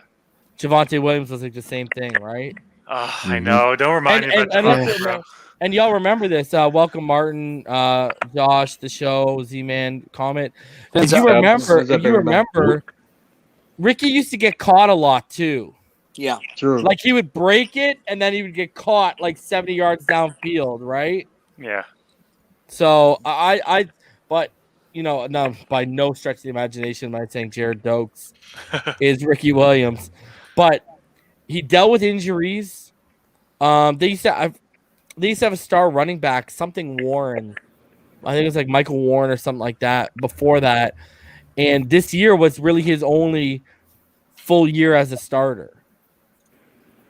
So all that film you guys saw was from 2020. He did well. I enjoyed it. Oh, bro. Thoroughly. You go watch him against the University of Houston, bro. Mm-hmm. Oh, bro, he took him to the bank, bro. He had like a 60-yard run and a 77-yard run against him. He put up 184 yards on them on like 18 carries. That's impressive. That's impressive. I like seeing him catching the ball, man. The way he catches the ball, looks pretty nice. Yeah, that one-handed catch was beautiful. Yeah, for a big guy, Right, exactly. So for that size, bro, he catches it so effortlessly, which is a positive because normally big backs like that, brick for hands most of the time. But that guy look good, man. They're usually just downhill runners, big backs like that. Usually, yeah. Bro, I was shocked when I broke down because I'd watched some 2019 stuff on him, and I'd watched the Army game in 2020. Yeah, just the Army game. I'd only watched 3 games of him. So the reason I started watching this, I was like, "Good God, this guy can play." Yeah, I was just gonna ask you after you kind of diving in, were you kind of a little bit shocked? I mean, you know what I mean? A little bit impressed. I'm shocked he made it past the 5th round. Yeah, that's cool, man. Yeah, that's surprising. Yeah, that's awesome. I hope it's not. I hope it doesn't have to do with like character stuff off the field, man. Because that wasn't it a little bit of injury? It was injuries. It was injury concerns. He had some injury issues. Yeah. Even so, I mean the film don't lie. Yeah. See, I think what people are concerned about is not only durability, but he's already that size, and the guy invites contact. Yeah, you got to wonder maybe that's why the Finns didn't invest in a running back. Once they got into the 5th round, whatnot. You know what I mean? When they had a couple of other shots at running backs, maybe they had him targeted the whole time. Maybe you know what I mean? Right. That's actually a really good comp, L. Spencer, LeGarrette Blount. Yeah. LeGarrette Blount was that big boy. I guess Gaskins are DM Lewis. Hey, Reason, you know what impresses me the most about him is the blocking. How many running backs have to come in and learn how to block? You don't get many that already are ready to come in day one and be a blocker back there. Bro, I would see reps where like the middle of the line would part and the linebacker would step up and Ritter's just sitting there and and Doaks would step in front of Ritter. And like the linebackers didn't want nothing to do with Doaks, bro. Like they wanted nothing to do with Doaks. They're like fuck that. They would like engage him, put their hands on him, and then back up and like wait. See, they didn't want nothing to do with him, and I was like, oh, okay, well, they've been dealing with him for 3 damn quarters. I'm pretty sure they don't want to do with him. He was running them over. Like one of those first reps I put up, it was at the first or second rep. It was like a 9-yard run. The guy puts his shoulder down and absolutely destroys, man. Yeah, like, yeah. That's what He's an all-purpose back, bro. Like 50 and in, he might crib that thing, bro. Like I mean, just from once he breaks through that first wave of the defense, dog. If he takes the right angle, man, that might be a touchdown. Which how many times did you see him taking the right angle on those highlights, bro? Excellent look, excellent vision, and you know from all you know we know, running backs in the backfield, they have to play the numbers game as well as far as who's in that box. So for all we know, Doaks is actually one of those rare running backs that actually uses the numbers game and just plays it off of his strength, which is inside the tackles. And it almost felt like every single run inside the tackle, he had a predetermined vision of where he wanted to go. And as soon as he sees it, he just hits it. Yeah. He just hits which it, bro. shows his intelligence as a football player too. Mm-hmm. Right. Yeah. Yeah, what was like the negativity on him or some of the knocks on him from draft analysts and stuff? The main thing was the durability and the injury. Yeah. Okay. And the lack of long speed. Okay. Breakaway speed. Yeah. Okay. But he missed a good chunk of time in 2018 and 2019. The lack of long speed. The lack of long speed. I could think of a lot of running backs who were successful with lack of long speed. Jay ran a 4.57. What did Emmitt Smith run? Hey, what did Emmitt Smith run? I have no idea. I know it wasn't fast. No, he was not fast at all. Yeah. He was Emmitt Smith ran a 4.55. Yeah. Solid, but it wasn't like, you know, Barry Sanders. Barry Sanders wasn't fast. He was just quick and shifty. I don't know, man. I think he had like a 4. He had a 4.37, bro. Yeah, Barry Sanders was quicker than fast, but he was fast. Yeah. You know. Yeah, he was quicker than fast. Not for nothing, man. Some of those running backs back in the day, like they're not fast like these dudes are now, bro. No, I agree. True. Like these kids, I don't know what they're eating, but bro, like it's 4.4 is the norm, you know. Yeah, if you're not into 4.4, you kind of look like an asshole unless you're Javonte Williams, who's just such a freak. You know what I mean? Dude, 10 years ago, 4.4 was absolutely blazing for a running back. Yeah, you know what I mean? Dude, don't y'all remember when? Let me ask you this: if we were in 2021. How far would Jerry Rice slip when he posted his 4.7 140? Oh my god! Free agent. Yeah, he'd be down bad. He'd probably go 30 to the Ravens. Bro, no, yeah, we probably get him at the UDFA, bro. Maybe in the 4th round. Yeah. 5th round. So there's a ton of feedback here. I think it's you, Crypto. Yeah, who was playing center today? We didn't get that update. I was about to say that. I was gonna ask that if we're in the monsoon, what is Matt Skura doing out here? Yeah, like that's something you're supposed to be reporting. Skura in the locker room, man. Skura is I don't want to go out there, coach. PTSD, man. He's like, no, I'm not doing this. Walks on the field. Yep. First minicamp he does to be real sunny. You didn't think he'd back. Yeah, bro, what on the sideline? What are the odds that it'll rain so hard with Matt Skura trying to pump himself up? All right, guys. Yeah. Minicamp tomorrow, baby. The thunder, just one thunder strike. He's like, that was so brutal, man, for the first camp, like minicamp like that with that weather, man. You know what I mean? Yeah. You're trying to get some stuff down, you know. I mean, I know you want to test your players and take advantage of weather and stuff like that. But dude, the first one, that's just brutal, man. Yeah, it I know that happens though. sucked. It happens. happens. I get it. But it's kind of funny, man. I'm in California, it's sunny, and I hear the headlines and all the YouTubers 5 what I mean, 5 interceptions, da da da da. And it took me forever to figure out. And I'm not making excuses, man. But it took forever to me to find out what the weather was like. You know what I mean? No context. That wasn't the context. Hey, Martin. Martin, I had to go to you war on Twitter played today. in South Florida. You know what that weather's like. Oh yeah. Oh my God. Oh yeah. Hey, Yep. Well, you know what the thing was though? Like me and Sorty were on Twitter all day. Sorty, did you notice? People were like calling them out too. All of a sudden, the rain stopped and Tua was completing everything. And then someone retweeted on Beasley. They're like, "Oh, it's almost like the rain affected the gameplay." You know what I mean? But here's the thing though. That they went out to practice in that weather for a reason. For situation. Well, hold on, let me clear this up. They went to practice in the rain on purpose because they want to be ready for that. True. For this upcoming season, man. Oh, Because it I does agree. rain a lot I mean, here down in Miami. I agree. Yeah. It just sucks that it was the first one. Is all I'm saying. Right. You know what I mean? And let's be 100% clear. In every NFL game, if there is a lightning warning, everyone goes inside the locker room. And there was during the Zoom. Yeah. So everybody's saying, well, he's gonna play in this weather. It's like caveat. Yeah, but what I'm trying to say, what I'm trying to say is, like, if they didn't want to, practice in the rain, they would have got inside the bubble. True. There would have been no problem. That's true. You're right. So this was done for a purpose, and absolutely, this builds toughness, man. Yeah. It makes them prepared, So that's good. I love it. Bro. You know what's crazy? All these people talking shit. I want to see them go out and throw some passes in the rain, bro, in that kind of rain. And they don't want it, bro. They don't want it, bro. Ball dying at the 3-yard line, bro. Get out of here. Bro. Flores. Go ahead. What are you talking about throwing passes in the rain?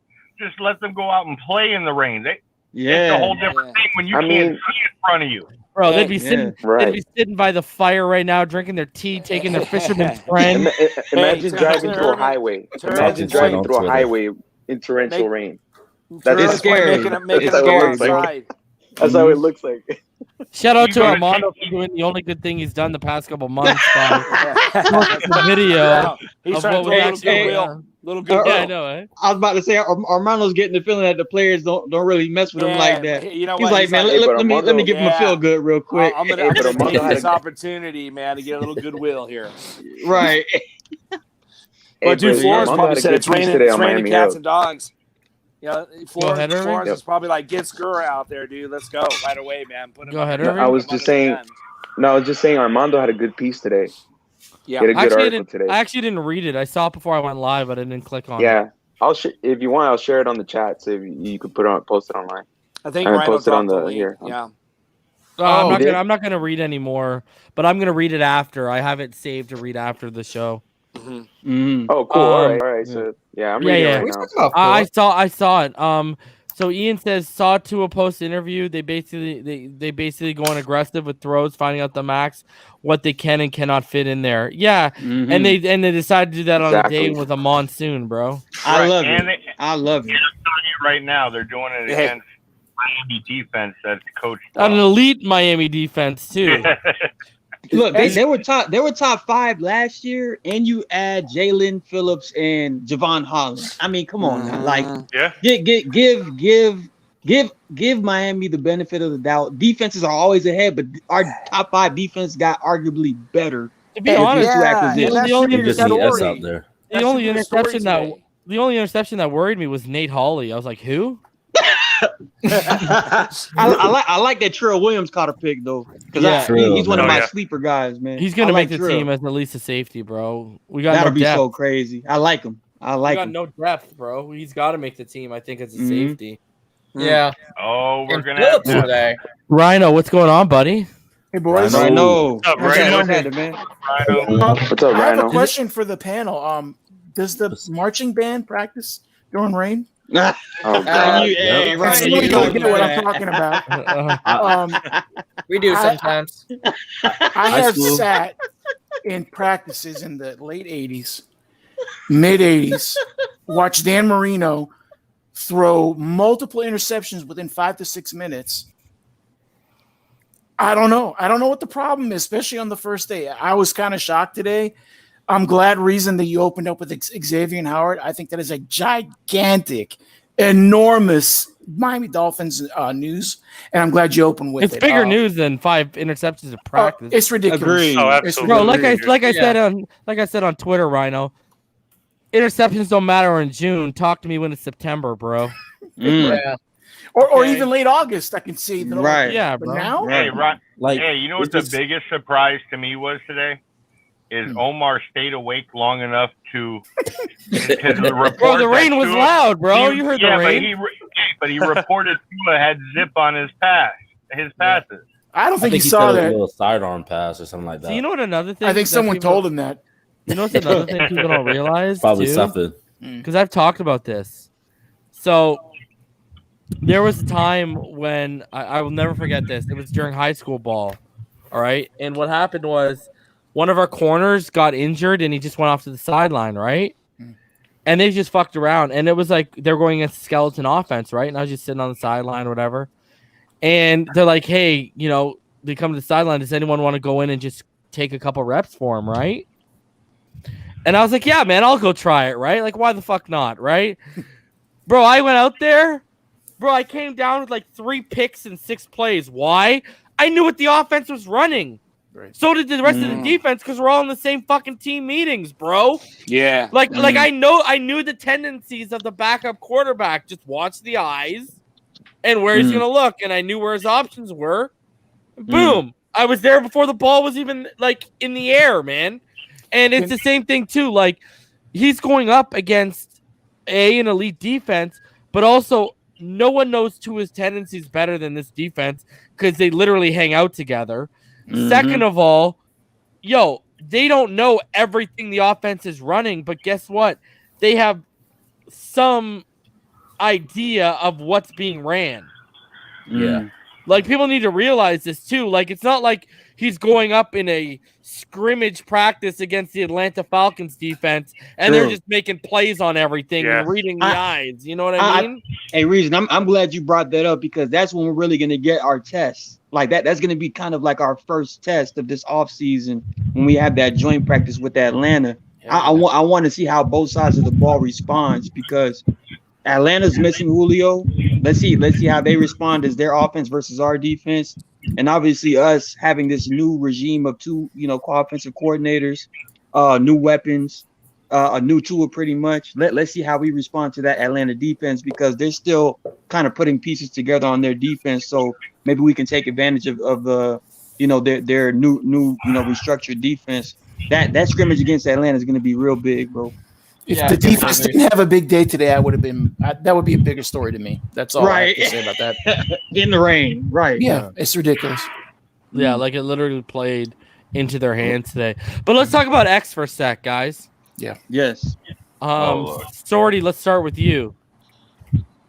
We kind of talked about it on Twitter Spaces a little bit, but tell the people, A, what you're thinking right now in regards to the whole X situation, and B, what do you think is going to happen? Because actually, my steak was done grilling, so I had to back out of the Twitter Spaces before I heard your opinion on what was going to happen. Do you think this offseason with that? Yeah, so for like with the X situation right now, like what I want to do. Reason we were talking about it earlier on the Twitter Spaces. If X is cool with this and this is all he wants, convert the rest of his salary to guaranteed. Man, that makes the most sense. Because I feel like the biggest gripe is that he doesn't have a lot of that guaranteed money, and I kind of touched on the Twitter Spaces earlier.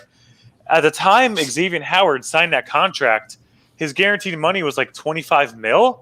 Yeah. Jerome Baker's contract is like $27 guaranteed. So Jerome Baker got more guaranteed than X did. So I'm of the opinion that X's agent was just complete ass at the time of that signing. And now we know that Xavien Howard has a new agent, which is why, because he's gearing up for a contract war, it seems like right now.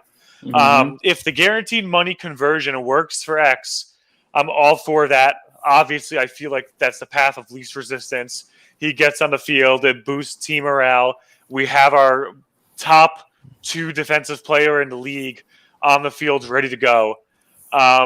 With that being said, what I think is going to happen, it just seems like with the Jerome Baker contract that we've just announced and gave him, in addition to some of the comments Flores made today about how, while they don't want to consider it like drawing a line in the sand, they have to acknowledge it's a unique situation being he signed a contract last year. So I'm kind of the opinion that they're going to let this drag out a little bit, at least for the next 2 months, and see how X kind of like morphs like with the waiting game, right? Like, so if X keeps playing the waiting game, I think Greer and Flores want to see like how he responds, how he might speak to them, what his asks might be, and kind of go from there. So as of right now, generally, I think they're going to wait it out a little bit. I don't think there's going to be an action anytime soon.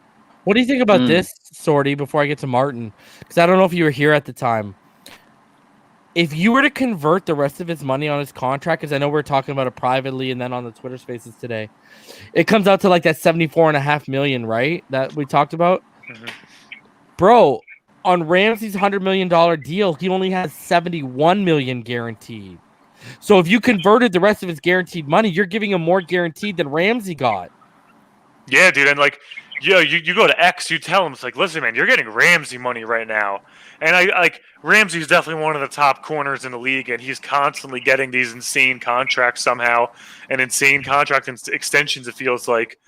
So I think mainly just like converting that salary is probably their best bet. And then say, listen, like, you're our number one guy.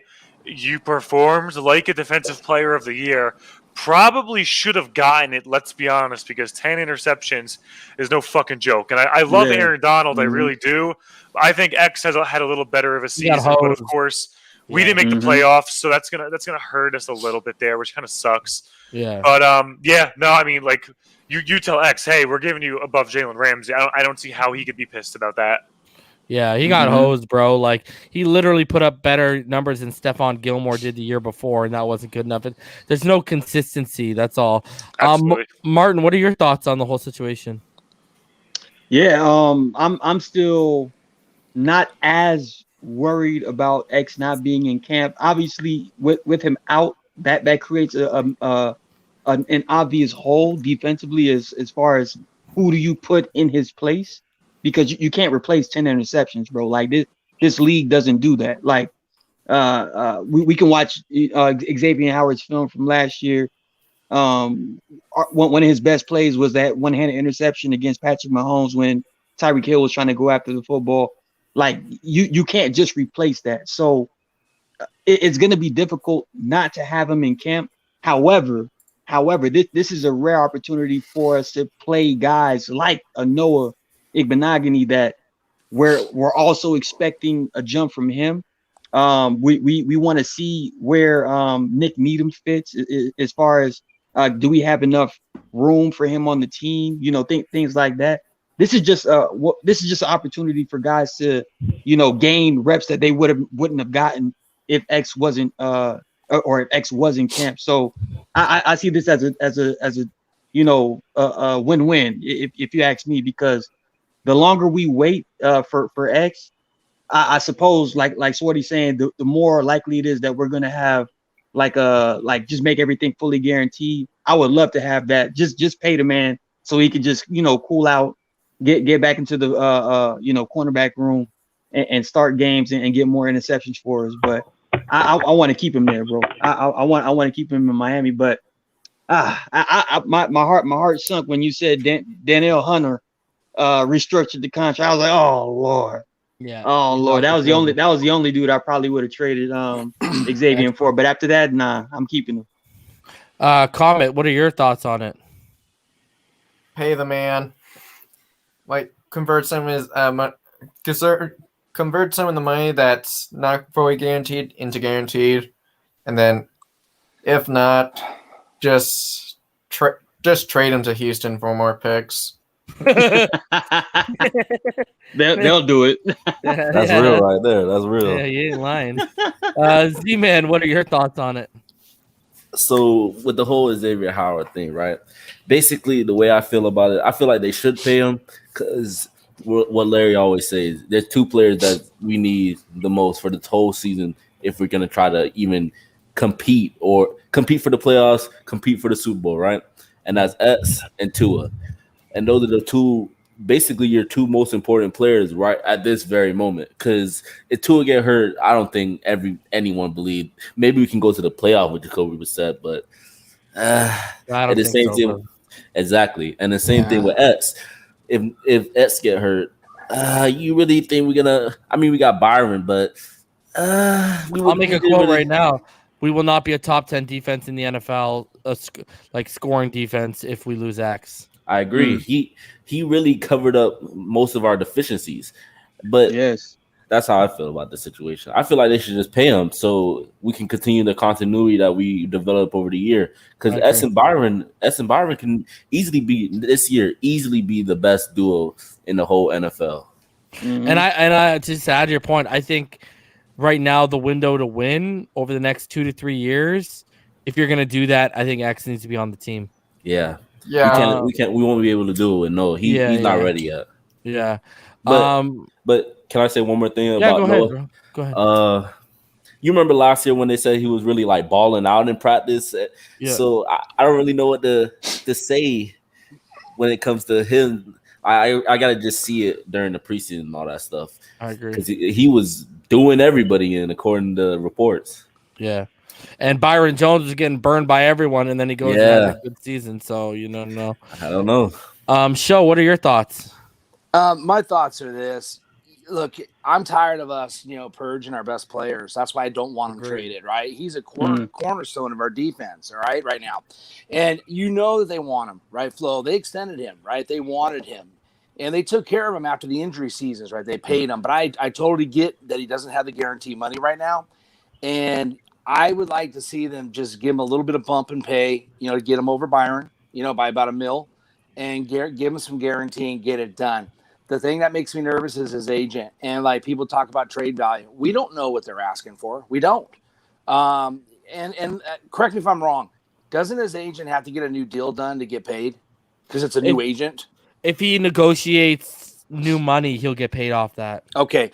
But right now, yeah. So there's a motivation there for the agent is the way I'm seeing it. But I hope we keep him. And I don't, this narrative like, oh, we're setting a precedent moving forward with other players. No, man, not unless you're going to be top 3 at your position in the entire league. Right. So I'm totally with that because it's like, if you're performing at that level, hey, maybe you do deserve a raise. You know what I mean? But when you look at the guarantee, I think it's a little light. And I think we should work together and get a deal done. He's too good. It's the premise of our defense. Now that Hunter kind of like fantasy thing about like trade for the Viking guy, but he's already he renegotiated, right? He's locked down there. Now that would be different because then we would turn another strength. We would trade strengths to the D line from the back end. But I'm not a fan of trading X. I want to see him work it out, man. That's my 2 cents. It's too important to the team. Oh crap, Todd, let's get your thoughts, buddy. I can see Noah coming up and improving, yes. But his hands have proven he's never going to be X. He's not going to get the turnovers.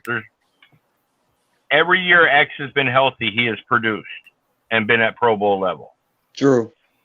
He's one of those players that you want to say, I want to see him retire a Dolphin. But they do have to go ahead and guarantee his money. That does a couple things. You're guaranteeing him his money for the next 2 years, and then go ahead and add it on. That's going to help out with the cap too. They need to get it done, get it over with. And if anybody else wants to bitch, oh, you did his contract before it was 1 year away. Well, he's the best player on the team. Are you? Yeah. Uh-huh. Sorty, thanks That's for a real one. posting that image because I totally forgot. I actually have a subscription to The Athletic. I should have pulled it up. And now I got that full article up. We'll go over that after these thoughts. Nice. Irving, because that picture you posted is damn. Irving, your thoughts on the whole X situation, bro? Yeah, man. Regarding Xavien Howard, the guy's a freak. This guy is definitely, if not the best NFL cornerback, one of the best NFL cornerbacks. He allowed a passer rating of 46.5. Around what was he targeted last year? Give me a sec. Yeah, right. You know, his the passer rating that he allowed was 46.5. You know, that's impressive. Mm-hmm. He a good player, man. He just he really got to this level this year though. Like we can't lie to us. We can't say he was just an amazing cover corner like out the Gatorade. Is this year he really made that next step. He was always that ball hawk. He allowed an NFL passer rating of 53 even, and he only 52.2% of passes thrown his way were completed, 47 of 90. That's impressive. And I was gonna say Brandon Marshall mentioned on one of his episodes of I Am Athlete that Xavien Howard as a rookie locked him down. Like he said that. Yeah. Xavien Howard as a rookie. And he was wondering why are they putting a rookie on him. And he found out very soon, oh shit, this kid's legit. You know, the injury we would not have got him where we got him. But Rhino, I want to get your thoughts on it all too. Well, it's like we said when the agent was hired. We all know it was coming. That guy's only hired for one or two reasons, and none of them are good for Dolphin fans. My thing is, there's no replacing X. There is not, and he's probably the best defensive back we've ever had. Period. End of story to me. Even though we all know this was coming and expected some form of this, it makes me very sad because I'm with the show. I think the shows I'm tired of losing our players. Are good players. Jarvis hurt a lot, man. Yeah. That hurt a lot. This will hurt probably more, 10 times more because of any player in the last 20, 25 years, maybe besides Ricky, if it could have worked out where he would have been a Dolphin his whole career and end his career here, right? He's just a Dolphin. But my thing is, this regime, especially Greer, showed him the money when he could have easily said, F you, bro, you're too much trouble, goodbye. And that's where I have a real conflict with this because I see X's side. He is the defensive player of the year in my mind. He played above and beyond his contract. It was close. It was close, but he was well paid, but he did overplay his contract, but they showed him a hell of a lot of love before it. Yeah. So it's difficult. My thing is, I think nothing is going to happen until the first or second regular game. I think X is going to hold out, unfortunately, and he's going to have to make a decision the second or third game of the regular season. If he wants to take first or second, I think he'll have to make a decision. At that point, maybe the Dolphins will too.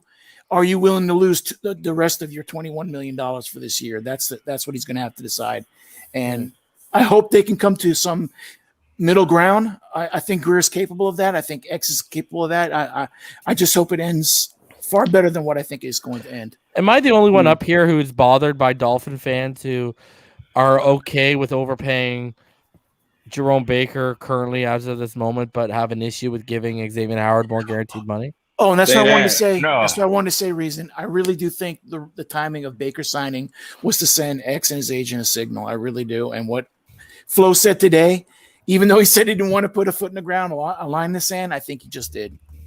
You know what? But you know what bothers me is look at the year he had with amazing. Every rule in the book goes against the defensive backs.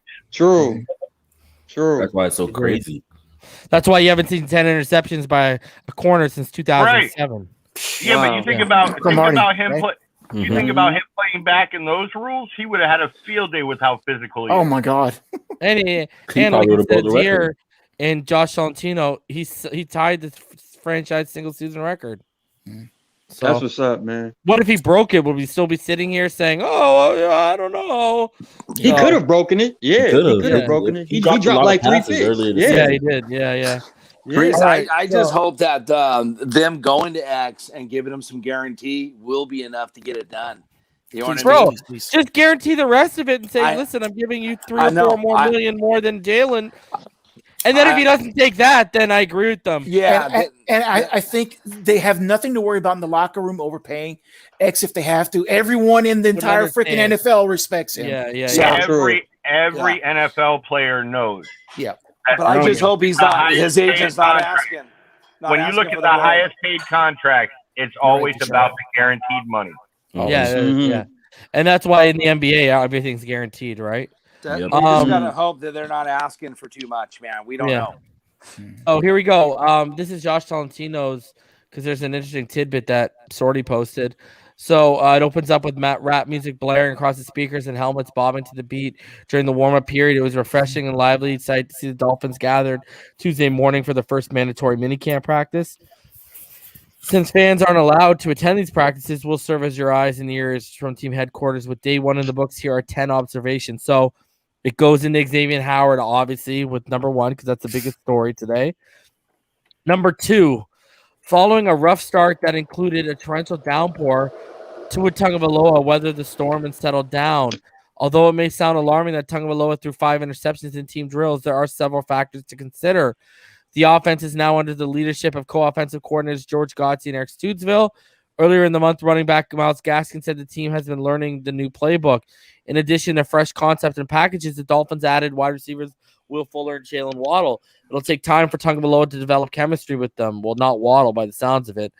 Finally, the hurricane-type conditions the team navigated through our practice made things difficult. Following a slow start, Tagovailoa conducted multiple drives and made intermediate completions to multiple receivers. Then it goes on and it takes this portion out of the interview here. Media availability says we're going to have to play in the rain, et cetera, et cetera. Although Howard wasn't in attendance, cornerback Noah Benogany was. He sported his new number 9 jersey with his old number 23 now occupied by Gerrid Doaks. Benogany, a 2020 first-round pick, spent time this offseason training with Howard and expected to step into a larger role. In his media availability today, he said he's got time on the boundary and in the slot so far. During the first offense versus defensive period, Benogany nearly picked off a pass that was intended for Parker. Tagovailoa tried lobbing the ball toward the right sideline, but Benogany made a leaping effort and nearly grabbed it before bobbling it. Nick Needham, who's competing with Justin Coleman to be the top nickel quarterback, successfully picked off Tagovailoa on a throw intended for Parker. The play occurred inside the offense's red zone. See, look at the context we're getting here. Needham jumped the crossing route and took it back for what would have been a pick 6. Altogether, it was an underwhelming day for the offense. Backup Jacoby Brissett also threw 2 interceptions. In regard to attendance, Dolphins were nearly perfect besides the absence of Howard, linebacker Landon Roberts, who underwent a knee procedure in the offseason, and wide receiver Preston Williams, who had a season-ending ankle injury in Week 9 in Arizona, were present but watched mostly from the sideline. That's fine. Mike Gesicki, who recently underwent a procedure to address his shoulder injury from last season, wore the non-contact jersey. The offensive line remains fluid. And this is, I haven't read this yet, but Sorty, you were on Twitter today with me too. Notice how none of those articles we were talking about with the Sun Sentinel and the Miami Herald mentioned how apparently leaky the offensive line was today. Yeah, no, dude, there wasn't one mention and one word of that at all.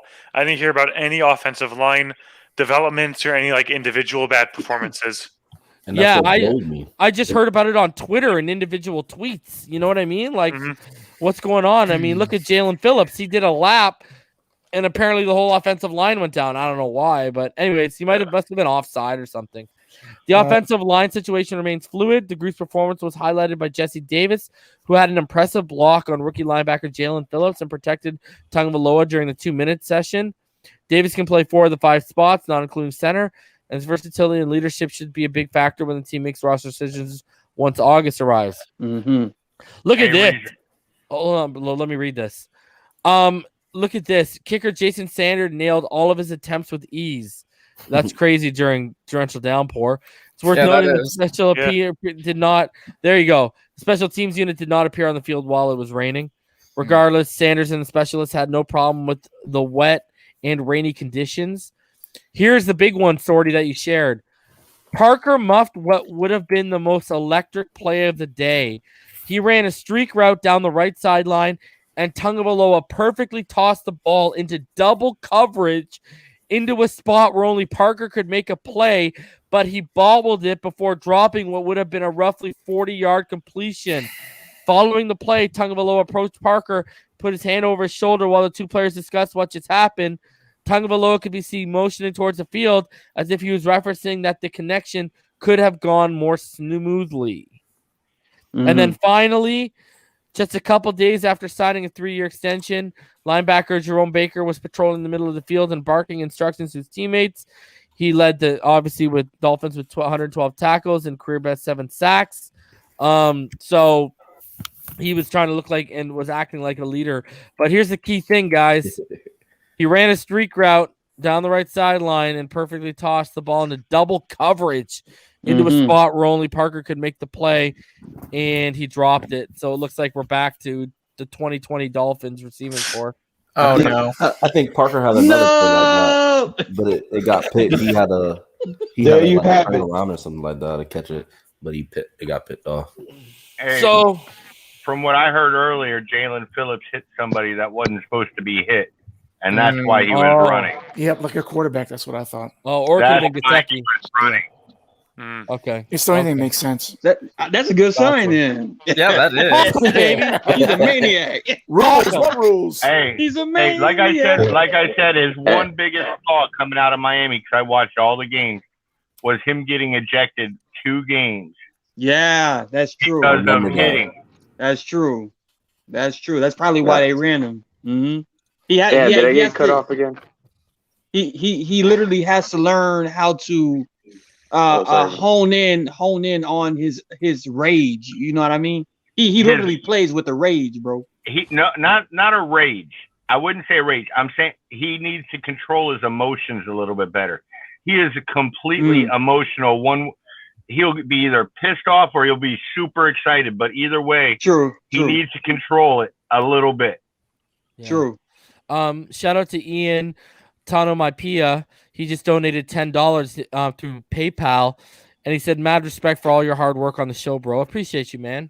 Especially if we're about to get demonetized for the Gerrid Doaks film, like so many of my prospect previews have been." Damn. But I hope not. So I think I know who was playing center today. Dieter.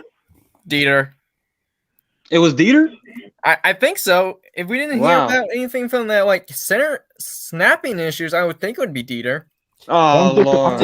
I'm thinking the first person. Give Screw his flowers, man. That He poor can still guy. snap the football. Well, we can confirm Matt Skura will never be coming on this channel. This is the perfect time. Like he been having problem with the yips in the rain for the whole last season. This is the perfect time. This is the goddamn monsoon.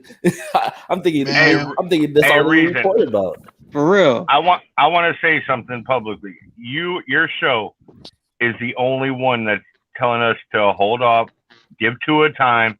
Everybody else, every other show is trashing them now. Well, Doug, it's practice. No, Doug doesn't really do a show though. He does highlights. Yeah, he does that. that's true. I'm talking about full on shows. Well, Larry Man, too. Larry's pretty pro. Larry. Oh yeah, Larry, but then he also has certain people on the channel that do. Well, yeah. You already know who that is. I'm not saying no names because I'm not. And in all fairness, Larry did. In all fairness, Larry didn't go live today, but he's gonna. You know what? I can already tell you what. Here, I can tell you, guys. It's only June. I'm gonna tell you right now. That's exactly what he's gonna say tomorrow. No. But look. Yeah. He's gonna. I know he'll come out tomorrow and he'll be like, guys, it's only June. Don't come on, guys. You want to know something? You know what surprises me? Just June. Any interceptions? Larry in the chat. I can guarantee you Larry will not throw him under the bus. I can guarantee you. No, he won't. But you are right. You are right. There are other lurkers upon that channel that will, for sure. And I'm not gonna lie. Oh, sorry. Go ahead. G. Larry says that was a bad imitation. Hold on, let me get my razor to shave my head and a pair of glasses. I'll be right back.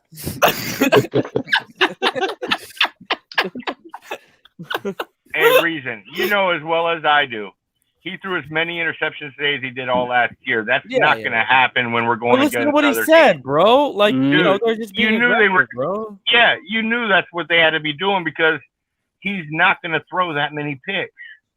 Yes. People need to relax. The intentions all day today was clear as day when he said in an interview, we were taking shots. We were throwing the ball in tight windows. When he throws 5 touchdowns tomorrow or the day after or 4 Oh, days they'll in a be putting him row. in the Hall of Fame, bro. No, I just want to. I want these same people to come with the same freaking energy. Yeah. Please, I dare you. I dare you. But I will say this about that DVP throw to the sideline that on the streak route for him to throw it in double coverage like that, right? That interview you had with Nick Hicks, he mentioned during the interview that like he walked into his house one time and he has a whiteboard full of like X's and O's and notes, and it looks like different coverages. It looks like a beautiful mind on the board or something. I want to show you this. He looks like that guy from the. I want to show you guys this. Look what Nate Hawley did. Look at this. I want you to see what the conditions of the field were today. This is Nate Hawley, okay, guys? Looks like my backyard today. Look at this. This is Nate Hawley. Ready? Watch. Oh, I see this. Wow. Jesus Christ. I hope he took a shower. Yeah. He just did, bro. He needs the goggles. I don't care. I don't care who snorkeler. I don't care who the quarterback is. You're not throwing in those conditions. I know. Well, you know what the other thing too is, guys, and shout out. Who was that? Someone in the comments showed me that. Oh, Simply Gabriel. Appreciate you for highlighting that. Guys, on top of it, that's dangerous in terms of making cuts, planting your feet, and exploding out of your stance. Like it's dangerous in those type of, not just for Tua, but like for the actual players, man. Hey, that's what I was about to say, Reason, before you said that. Tom Brady would have never thrown 5 picks on that field because he would have never walked up. He would have turned around and walked back to the locker room and said, I'm not going out there and playing in that. First of all, I just want to say what's up, everybody. Hey, Pyro. What's up, Pyro? It's crazy. It's crazy, man, that these people expect anybody to perform in freaking hurricane conditions, man. It's crazy, man. I was like, bro, I live in South Florida, by the way. I was freaking drenched going home from work, man. What the hell you guys expect anything to happen? And then people worrying about freaking picks and shit. I was more worried about it, like Reason. I was worried more about the players, about them getting fucking struck by lightning, bro. That shit was falling down over here. It was a monsoon out here, man. It was a monsoon, man. Trust me. That shit ain't no joke. Nah. Even driving home today, bro, I was like, how in the hell are people outside right now? Like, it was bad, bro. Hey, but hippies are out there doing rain dances. Like it's ridiculous. It's crazy, man. It's crazy. For real, man. Unbelievable. But trust me, Reason. Tua taking these shots like this, man, that means he's been studying. He trusts what he sees and he's taking the shot. And that just goes to show he went into the lab this offseason, bro. This guy got something, man. He's about to turn up. Martin, the other thing Dudley said that was very important to me that I heard was the fact that even when there's running backs and the players were making plays or dropping them, he was going right. They were coming up to him, and he was going right over to them also, explaining what they could have done better. He had control of the team. Let's get it. Someone's no longer here anymore. I just want to do this real quick. I want to shout out to all the Patreons and the channel members. Again, if you look below, scrolling, there's the link in there you can donate through PayPal. You can become a Patreon. The link is down there. And you can also hit the join button right below me next to subscribe, and you can become a member and you get the emojis. And I think some of y'all, your badges should be updating to the second logo this month. Any of you who are about to hit the 3-month mark, your badge should be updating this month. Soon. Yeah. So it's like original member, 3-month, 6-month, 9-month, and a year, I believe it is. So I have literally every badge is every logo through evolution of the Miami Dolphins, working from all the way back to their inception to where we are now. Again, if you'd like to donate to the channel, paypal.me/Phinside. You can also donate through the comments. Everything is appreciated, especially on videos like this, where XOS Digital Sports tries to demonetize me for using all 22 of certain schools. Again, become a Patreon, patreon.com/Phinside the NFL. The polls on the community tab for the members only and the Patreon polls have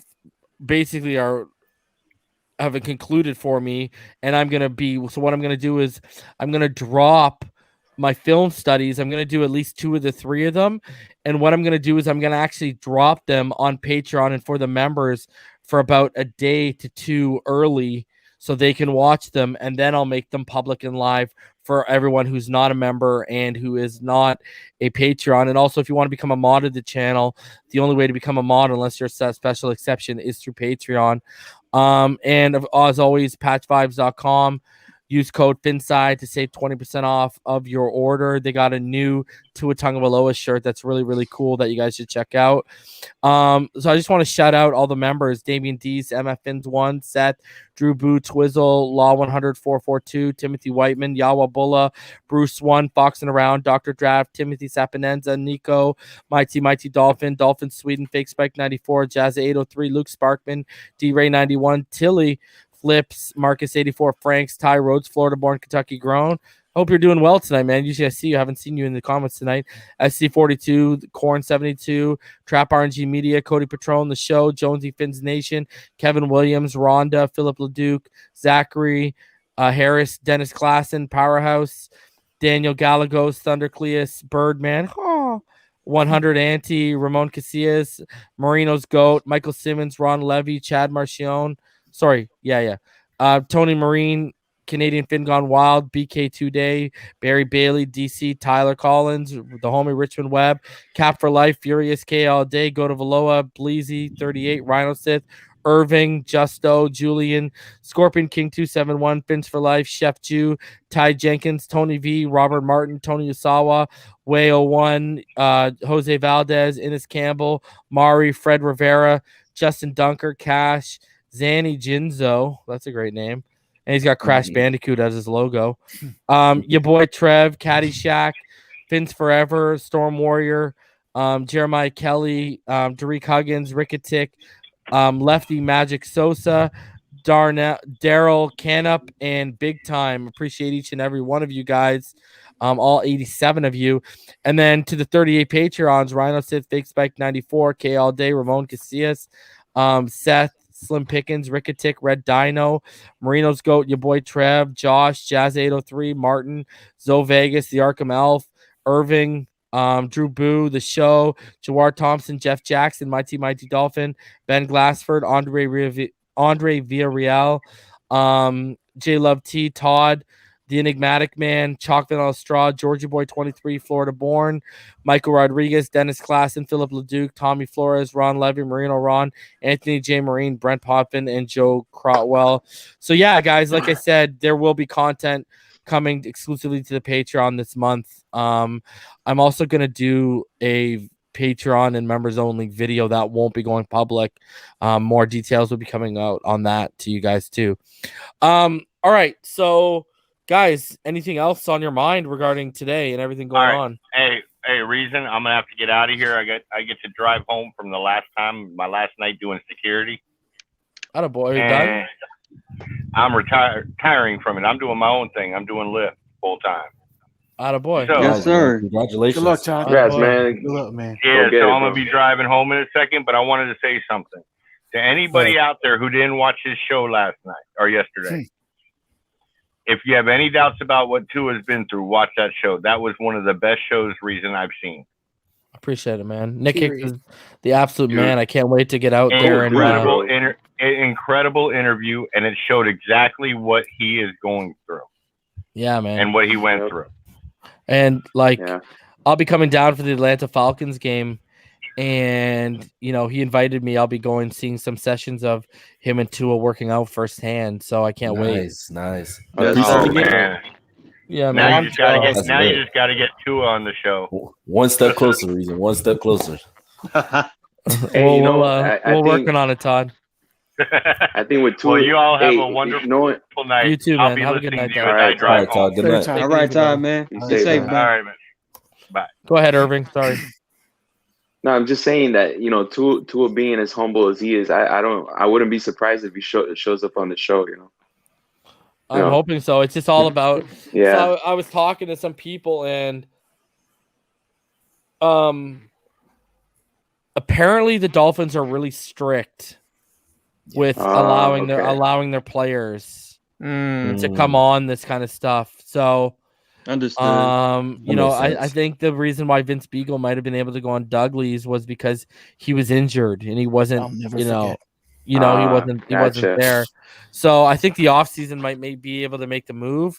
But if and when I meet up with Tua through Nick Hicks, I mean, how do you bring that up? You know what I mean? Like, You don't. bro, I got a YouTube channel, like 5,000 subscribers. You down? No, keep it real, bro. Like, hey, I like your choice of dancers, bro. Oh, you don't want me to keep it real because I'll get him to sign every part of my body, bro. You gonna show Tua your stand? Yeah. Just don't faint. Just don't faint. Yeah. I know you gotta see them thick thighs, but you gotta. Yeah. You gotta show off How your about gun. 10% body fat, man? How about 10% body I gotta. fat? Right. strong That's dude. impressive. That's impressive. Lean, baby. Mm-hmm. Yep. And maintaining the same weight too. That's impressive, bro. Yeah. Crazy. Yeah. Can we talk about Phillips? How good he was today? Man, He Phillips- was good this today. Yeah, he was good. Apparently, Jalen Phillip. Apparently, Jesse Davis gave him that work though. Really? Yeah. Yeah. Also That's rest, what yeah. Tolentino said in that article, Rookie. right? Yeah. So we'll see how that goes. He passed his block. Jesse Davis held him down in a block, but also Jalen Phillips was running laps today because he hit someone in a non-contact jersey. Apparently, I'm thinking it was Gesicki. Yeah, I'm thinking that of Tua. Yeah. What do you think he was running a route or something like that? And he touched her. Well, no. Apparently, it happened at the line of scrimmage. Gesicki out there definitely blocking. That's interesting. Yeah. Yeah, don't touch Gesicki. We're gonna trade him here in a couple weeks. Yeah, Relax. I know. Yeah. That's the real reason why he's got That's the why they got him with the jersey. Hey! Don't touch. Oh it. yeah, the shoulder. Yeah. Don't touch the merchandise. Relax now. Really, it's definitely a shoulder. Yeah, definitely. Hey, shout out to Clump today, man. Yeah, he. What's up? Go ahead. What are you saying? No, I was just saying shout out to Clump, man. I mean, he was exposing the Miami media, not even knowing that with the 7-7 drills that these quarterbacks are supposed to throw the ball no matter what. That's the whole point of the whole drill, Bro, if you could have seen our private chat with me, him, and Sorty, like we were straight up mocking these people because we're like, yo, these people don't understand what the point of a 7-on-7. Like even he was like, when I was at Cornell, because he was in the scouting department at Cornell, I believe it's when he's talking about being at Cornell, and he said we would give quarterbacks shit if they weren't aggressive in 7-on-7 drills. Right. Like that's the time to be aggressive. Yes. Mm-hmm. That's like the time even to say make the play on the ball. Make the play on the ball for your receiver. And it's funny because Tua basically told him, like, bro, that's basically what the drill is. Yeah. He's getting a little smarter though. He's getting a little wiser with the media now. He knows. Tua only tells the truth. Tua only tells the truth when it serves their narrative. When he's telling the truth, it doesn't serve their narrative. It doesn't matter. Did it That's how it works. Yeah. Did it seem? Was I the only one who seemed like he kind of got frustrated that he was answering the same question multiple? Yeah, different you're ways not today? the only one. They asked him when they said about when they were Fitzpatrick, talking about the Fitzpatrick one.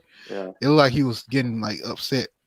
No, Like, I'm talking frustrated. about where they kept asking about the explaining. Like I said in the interceptions, and first he had to question. keep explaining. Like, you know what I mean? Like I said earlier, like he kept having to explain. That's himself. Tua pissed off. That's Tua pissed off. Like you could tell. Like he even sat back at one point and was like this. Like you never want to see a Christian cross their arms, bro. Oh, bro, trust me. You getting the belt, the stitching cord, anything they can find, bro.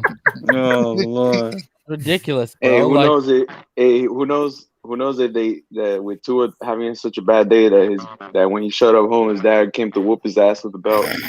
Oh Lord. Yeah, because his dad looks like those types, those old school dads, No, like from the islands and stuff. Nalu is legit Joe Jackson, bro. Like that. That's it. Oh, damn. If we can break it down as far as He's a little nicer. Damn.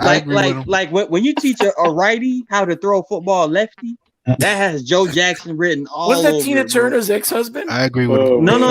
That was Ike Turner. Okay, Joe Jackson was the dad of the Jackson Five. You beat them all if they didn't perform well, bro. Bro, listen. If they don't you remember when Michael died? They hit Joe Jackson. They caught Joe Jackson on a red carpet. He's like, "Oh yeah, it's sad." See you guys But later. yo, his new album's coming out. All right, Take it easy, comment. But His son dies, and like the first thing he's plugging is the new album, and he sold all of Michael's masters. Yeah. For over like 300 million back to Martin Sony. got real there. Martin got real. He's right. I agree with him. I'm very connected to the Jackson Fives as far as the upbringing, bro. Like that shit was do or die, bro. Like, bro, listen, Martin, you know how crazy it was? They saying off key, that ass is getting beat. Marlon got abused, bro. Marlon got So what you're saying is there's a reason why they were so normal as adults, huh? That's what you're saying. Bro, good Lord. Bro, they went through freaking war, man. That was they did. Right, they had to perform at the best level, bro. And honestly, with Tua, that's why I'm so on the bandwagon. Like, yo, if Tua's dad has anything to say about this, as far as Tua, he had a rough season, stuff like that. Tua's a very loyal son, bro. He listens. Yeah. He listens to his parents, bro. He doesn't just the culture, take their right? advice. It's the culture. It's what it is. Man.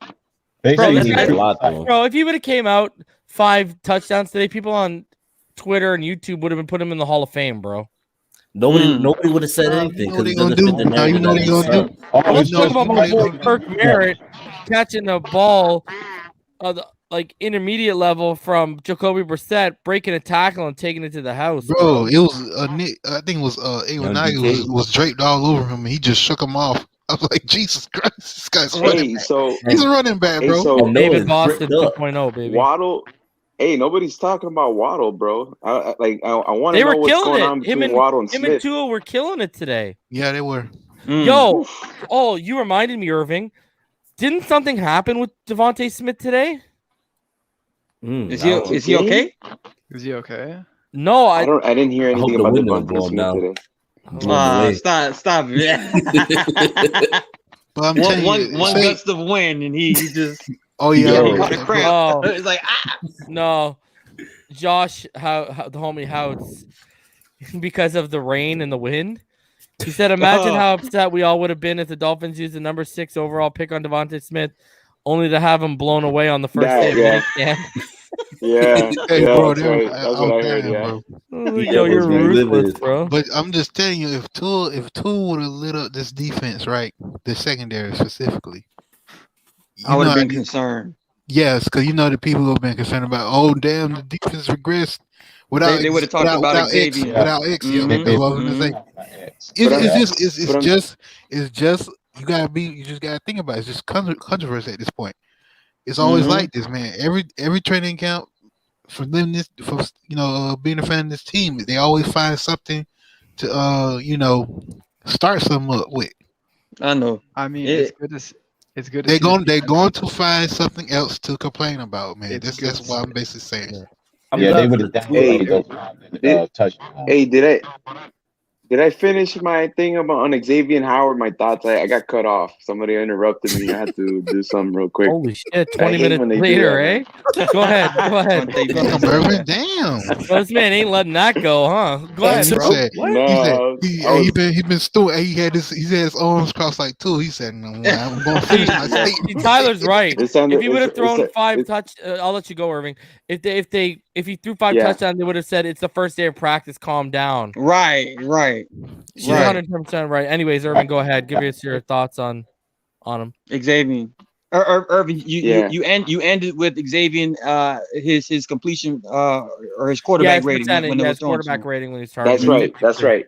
So like I was saying, you know, he allowed a passer rating of 46.5, which is really impressive for a cornerback. You know, it shows you that, you know, that if you throw to his side of the field, you know, watch out, bro, because that's what, you know, that's dangerous, man. And he had a catch rate allowed below expectation of -6.8%.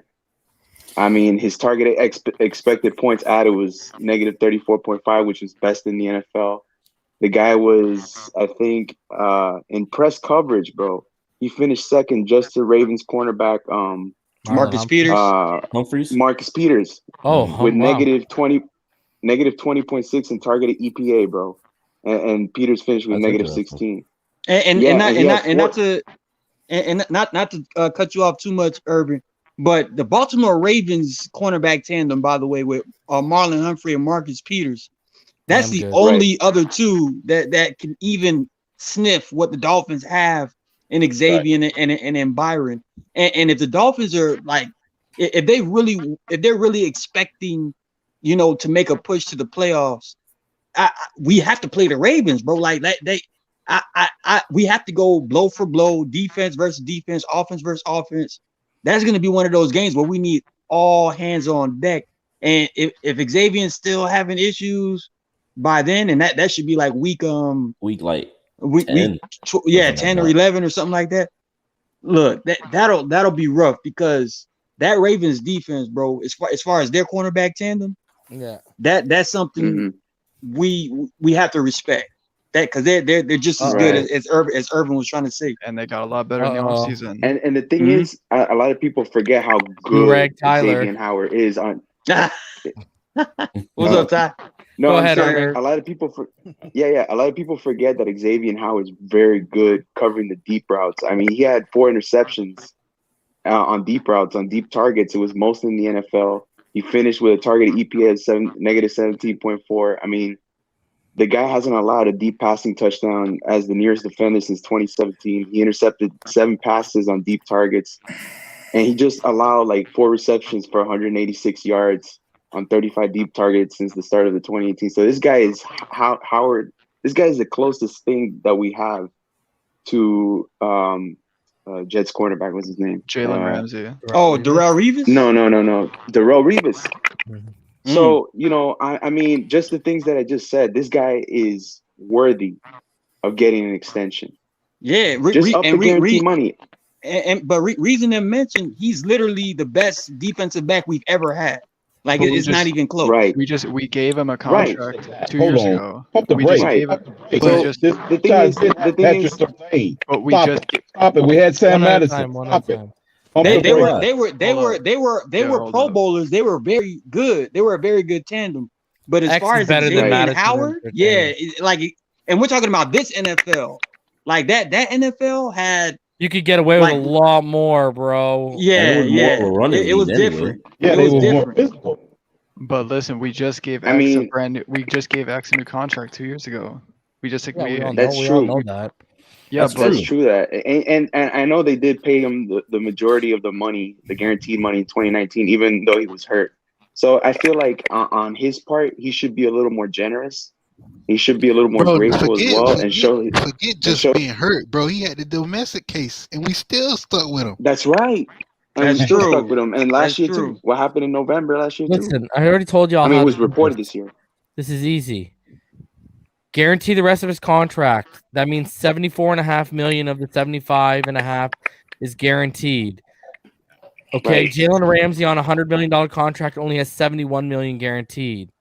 You give him $3 more million guaranteed money than Jalen Ramsey. You don't need to renegotiate. And guess what? I don't know why people don't want that, because guess what happens? You alleviate cap space by converting it into guaranteed money. Exactly. That's true. And you don't need to pay him more. Yeah, it's a bit more. And then boom, it's done. I have this. My thing is though, I don't know if they haven't tried. Go ahead, man. Yeah, I will. Thank you, Irving. I don't know why people are assuming they haven't tried to give him more guarantee money. I'm sure they might have. But I'm saying the whole damn shebang. That's the who difference, knows?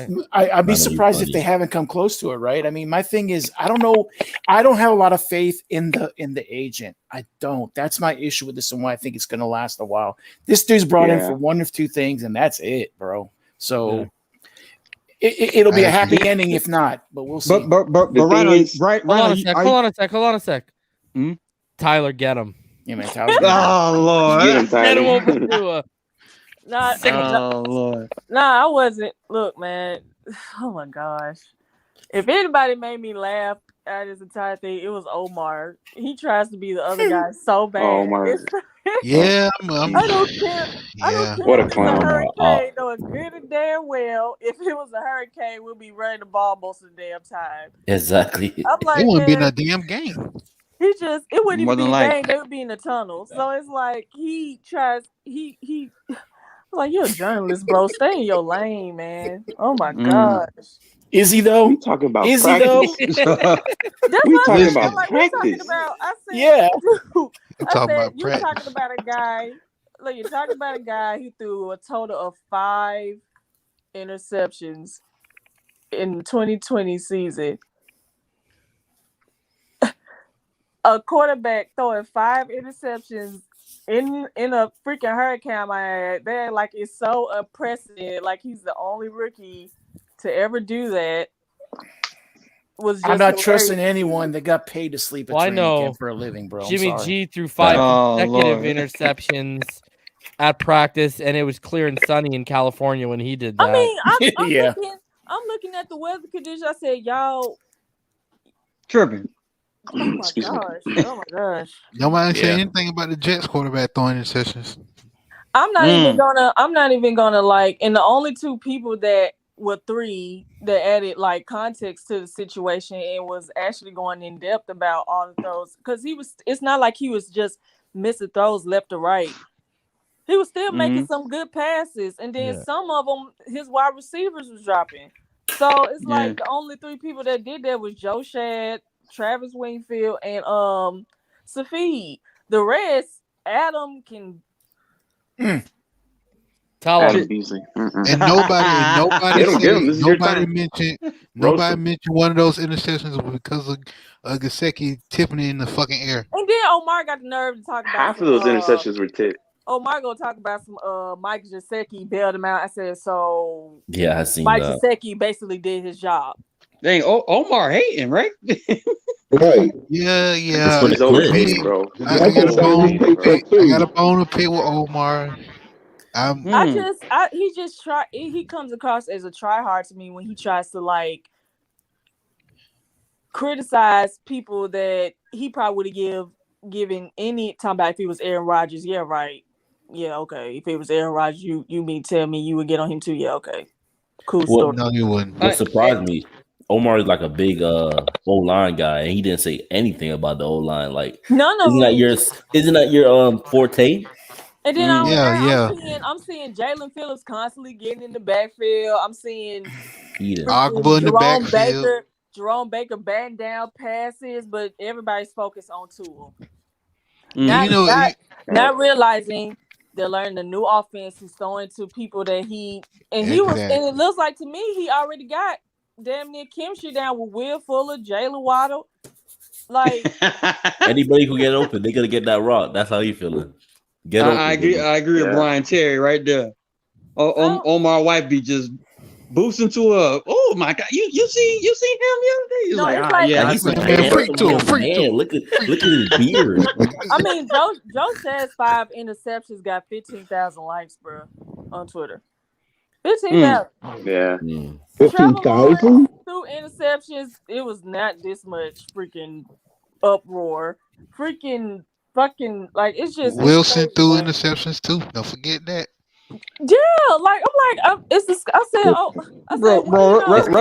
Russell Wilson threw 5 picks in the NFC Championship game, and he still got to the Super Bowl. Like, come on, people. I'm talking about both Wilson and the Jets. Wilson, bro.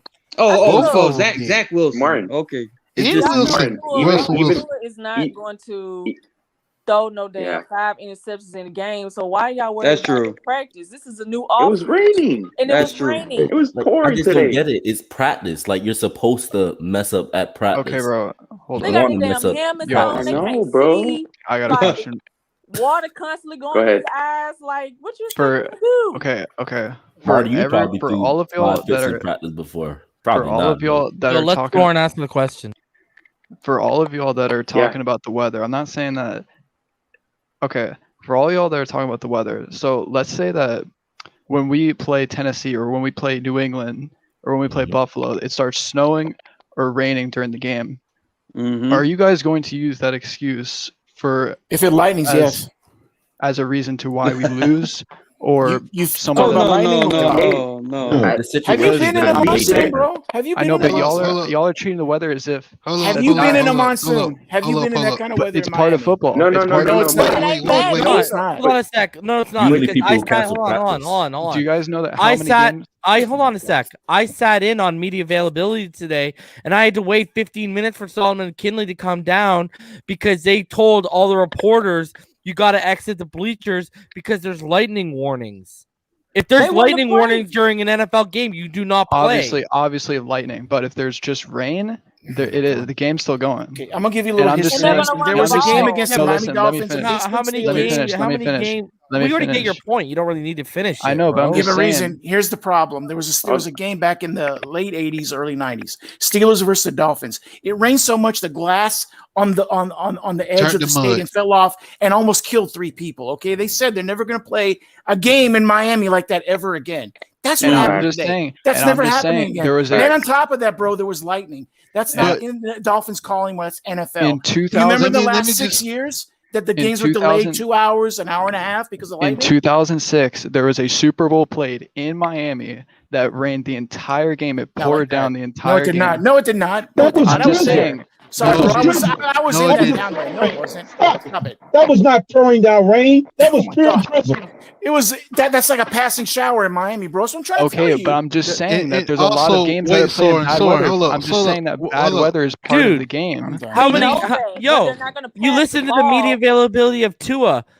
The guy couldn't hear Hal Habib because of the rain going on, bro. And they told you that, and he told you the Like- intent behind all of this, what it was for. But we all know whether it was in snow or rain, they're gonna run the ball most of the time. I can understand if this was some type of Right. if this Right. practice was some type of they all of a sudden got He's Madden smart. superpowers all of a sudden, and he can throw the ball in there, catch the shit anyway. Oh man.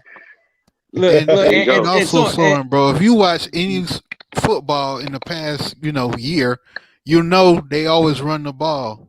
It snows every time. you're running the ball, in bro. Pittsburgh. They run the ball. They're gonna run the ball. And if anything, Dude, I played they're in training snow those- and rain because of where I'm at. Because it starts snowing out here in October, and it's way harder to play in the rain than it is snow. I'm down I here in agree. Alabama. I know. I'm just saying that there's I heard a lot of people today saying that that using that one excuse, the reason why I think the whole team struggled as a whole in practice today. It was just an overall bad practice, the entire team. But people are using the rain as all in all one excuse. But who's There's people that are saying got more that. focused though? If it was the whole But team, here's who the got thing. more focused. Tua did. Yeah, but Yes. But here's the thing. That's the purpose why they're practicing in these type of conditions. Exactly. So that they can get it prepared for that There's a when the reason season comes. There's a reason that Flo. Right. There's a reason that So Flo if they left make him the out there. mistakes now, it's Yo, better. is this you, know what I'm saying? Dotus? Did you Dotus use a new? It is. You used the Mm. new. You used the It new. sounds like him, but I don't think so. It's exactly who it is, bro. He used a new YouTube channel to get behind the fact that I got rid of his old one. Oh Lord. Dotus. But Soren, hey, honestly, when it comes to the issue of we're making excuses, we're not trying to make excuses. There's just people out here that are constantly looking for any little thing to throw to under some ridiculous bus. I agree with that. I'm not. It's not an indictment on Tua. But here's my It's thing. not. It's not an indictment on Tua. Context is not an excuse. Hold on. That's exactly what it is. Yeah. It's not an indictment on Tua. I'm not saying that he sucks. I'm not saying that. You're not saying Yeah, anything, bro. but it's more of an literally said, are you insinuation. going to use this as an Bro, excuse? you said excuses. You said, are you going to use Yeah. this? You called it an excuse. Yeah, But you said I excuses. said there's right? people. I said there's people that are using it as the one excuse to why. Yeah. What happened? But a lot. But I think the other thing is a lot of people aren't using that at all. Like people don't throw bad passes in Bro, torrential have you tried to downpour. catch a you know? wet football? That Or shit's throw a difficult. wet Oh yeah, Yeah, Or throw it. it's I played extremely football difficult. in wet rain. It's That hard. shit is Dude, I hard. played extremely quarterback in high school and college, bro.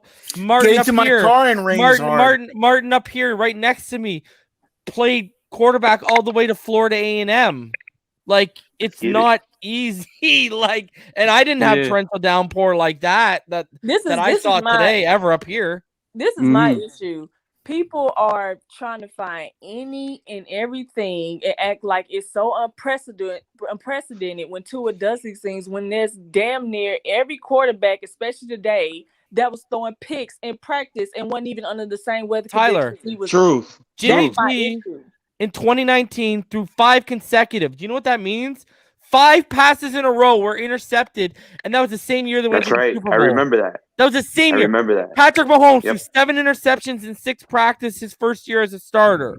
Ryan Tannehill, second year as a starter, 4 interceptions in 1 practice. A couple years later, Philbin and the coaching staff had to tell the practice squad to back off of him because they were picking him off right and left Jesus. during Yep. practice. They literally, and he started chirping them. And you got people He on started here, crying. and you got people that probably defended Ryan Tannehill to the death, but Yep. because a person of color, yeah, Oh look there, Lord, there we go. because a I person know. of color I'm with you, Tyler. Say it. threw 5 INTs in a monsoon. Tua stands, probably people of color defending him. All of a sudden, it's a damn problem.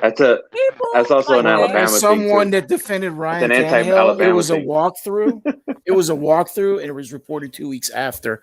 That's the same problem I have with the media. They And say then you these got things. the media out here. Yeah, the No, but- practice squad. only The report- Yeah, they practice lied about it. Yeah, The they lied practice about it. squad was the practice squad was a walkthrough. Yes. But the second year 4 interception practice was during training camp. I understand that, but the narrative was set up, and that's what they do with the media. And the This is media I have a knows problem what with the media. Is where my the issue media is. knows what they're doing with this. Even Because within our own community, too. Albright basically said on Twitter, he said the reason why the media keeps coming after Tua is because Miami Dolphins fans fall for it. Tua fans fall for it. And Yes, he claims that's a that good point. he claims that Tua fans are the worst people. That's right. Yeah, some of them may be, but it's like every reaction is going to get a reaction. You guys are coming for him for what he says, what he does. If he shits outside, it's an article. They hate him because he But played is at that fault? Bama. Is He that played his at- fault? He played at Bama. That's why they hate him. Instead of USC. Yeah. To use even more Yeah. context, it rained at the Patriots training camp today, and same thing basically happened. Ball slipping out of the hands, interceptions. What happens when you throw in the fucking rain?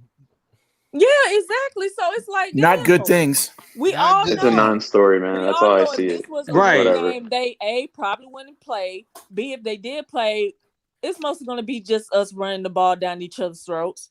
Yeah, That's basically it. This is literally a non-story, man. It's just something It with is, Tua's yeah. name around it, and they're like, Yeah, the X thing is a bigger That's deal. all. Like the Yeah. likelihood Xavier's of- the biggest story. James Absolutely. bus tickets, basically. Yeah. That's the the likelihood narrative. of- So, And so the to offensive answer line your being so question- soft. So to answer your question, would it be an excuse? If it was an actual game, no, because they probably wouldn't have played until And if they would have, you would have ran the ball 40, 50 fucking times, bro. Absolutely. Or Absolutely. In the ground. They also had a 200-yard game. until it start raining. That's what In would the have ground. happened. You would have ran the Mhm. ball in those circuits. Yeah. Tua would have thrown 15 times max. And Yeah, it's not I like he mean, was straight connecting. He play wasn't action. connecting on none of these passes. He was. After Mhm. every interception, it was a long deep ball here. Or, Did you see or what I a quick posted, chunk play Tyler? there.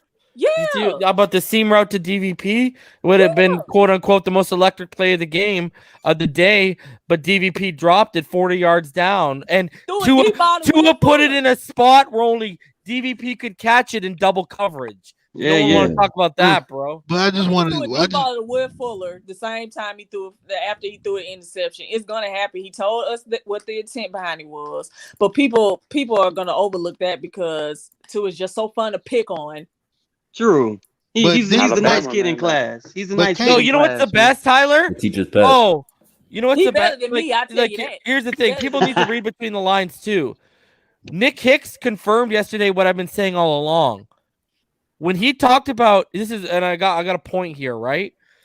When Nick Hicks talked about Tua didn't want to throw people under the bus, talking about the playbook, who do you think he was talking about? Gailey.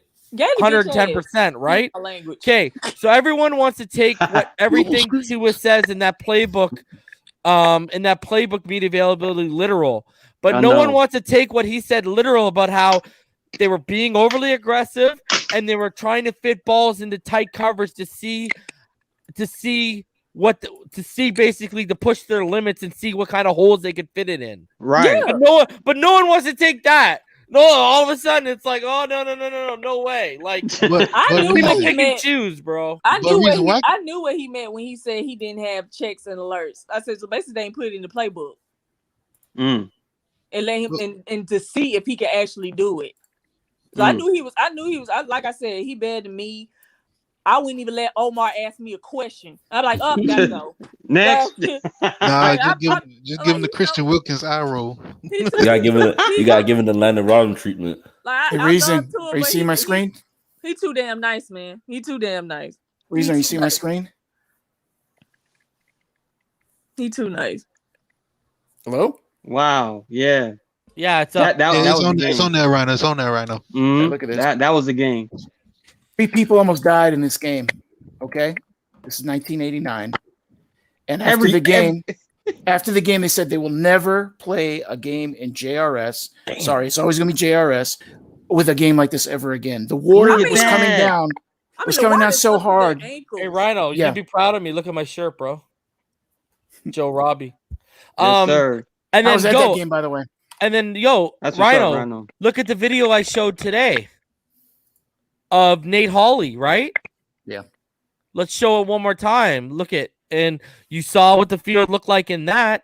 This was Nate Hawley today after practice. I mean, look at this. Look at the field, bro. Surfing and that's USA. And that's after. Yeah. This is after the monsoon. I bet you it's still wet there right now. It is. Them puddles still there. Them puddles are still there. The water, the ground. And interceptions aside, like I said earlier, you got to worry about guys cutting. Yeah. In this breaking, and breaking, man. Guys can get seriously hurt, bro. It's raining in Miami. It's raining. Like, when Armando showed his video, I was like, y'all really mad? Yeah. Didn't you heard? You know, old man Hal Habib, how I always rag on him. Sounds like he's gonna die every time he asks a question. Or you couldn't. The rain was louder than him. He couldn't even ask his question. Yeah, he got swept away. He got swept away in a puddle.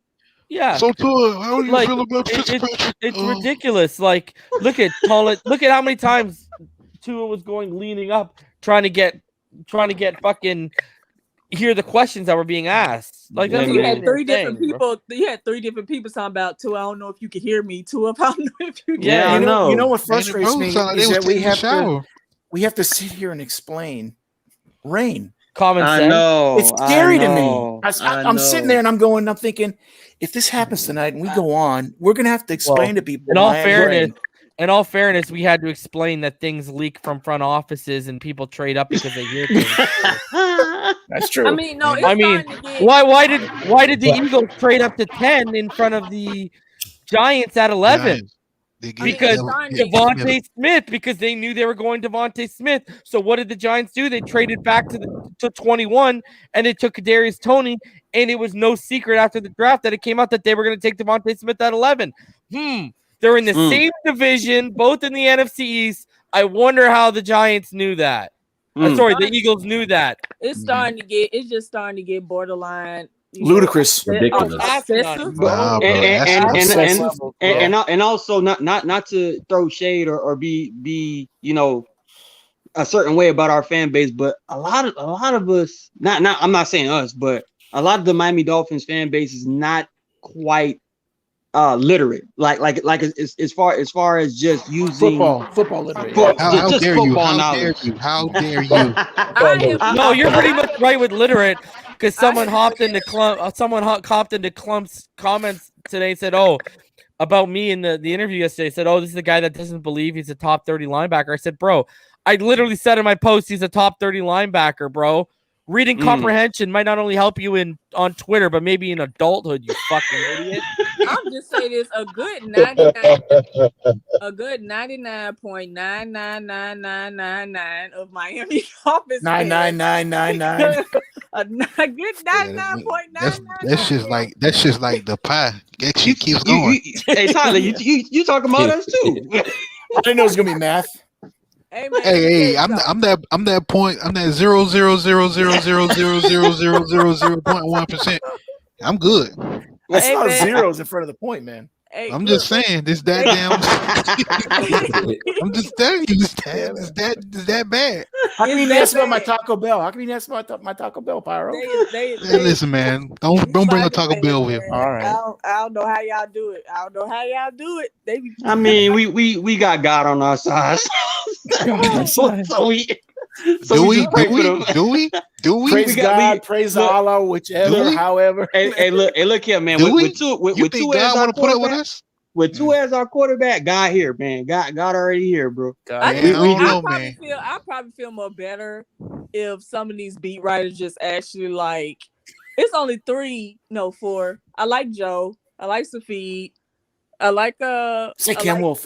I like Cam. I love Cam. I like I'm done with Tom. I'm done with his ass. Done. I am done. DUN done. It was another one too. I forgot his last name started with a T. Something. Josh Tolentino. Yeah, him. I like them. The Zute. only 4. The rest can fucking turn in their papers. Where you gonna take their place, bro? I hope so. For real. I'm done with Tom, bro. That Get dude, ridiculous. he blew my fucking mind. I'm done with his ass. I'm done. Like, I I blame don't follow them. I that blame fool. them, but I understand what they have to do. Who are you done with, Pyro? Tom Beasley.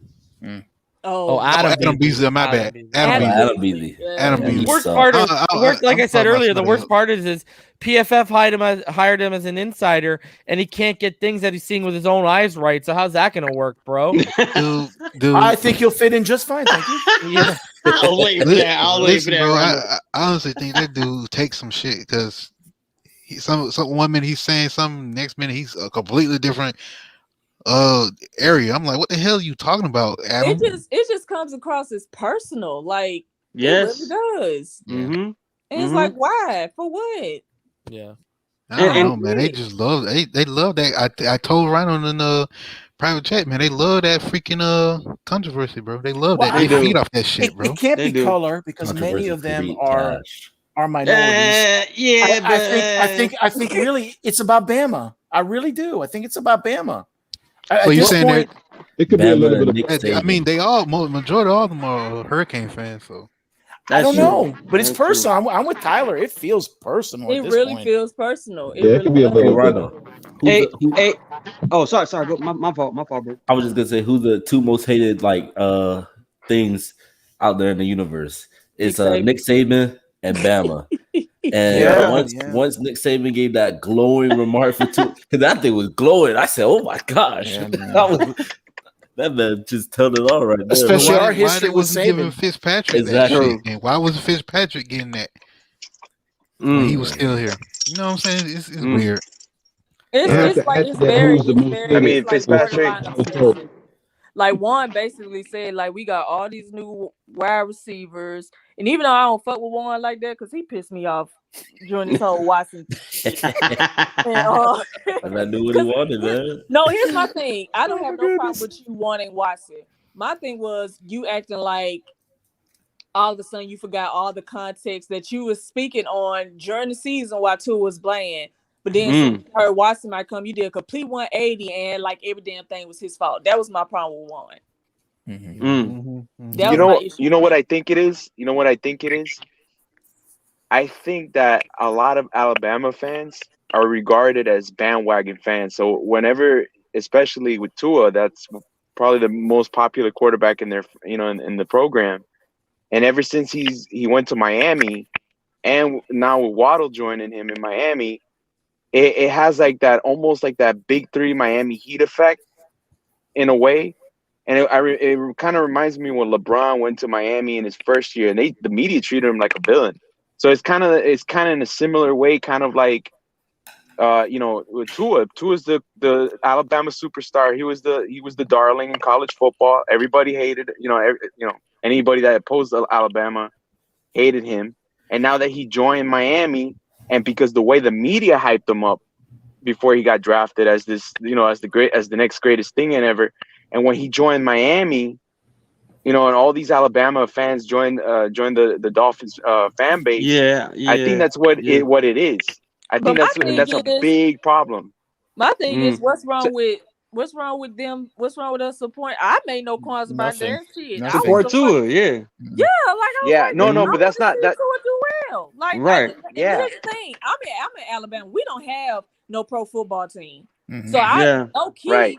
watch every Alabama player that I could possibly watch. Whether that's Marlon Humphrey with the Fluker, or Fluker or CJ Mosley with the Jets, Quentin Williams with the Jets. Fucking, I try to watch, but Tua, I actually believe in the kid's talent, and it's like, me too. I see nothing wrong with Alabama fans supporting their former college players. I see nothing wrong with that. Yeah, right. And there's nothing wrong with that. It's just that from the outside world looking in, that's because you turn to a robot. You turn to a robot. Envious towards Alabama, And honestly, that might still be there might still be a kind of a residue from Nick Saban saying, "I'm not going anywhere, guys. Don't worry." Because where he went, yes. And then he took off to Alabama. But here's my thing. So it might be a little thing. When it comes to winning or being the best, it's lonely at the top. It's lonely True. at the top. Very Everybody true. gonna be gunning for you. Everybody gonna want to see you fail. And all It's cold. that. It's cold at the top. It's cold at the top. So it's like man. I like winners. I don't fuck with losers. I don't give a damn. Like you.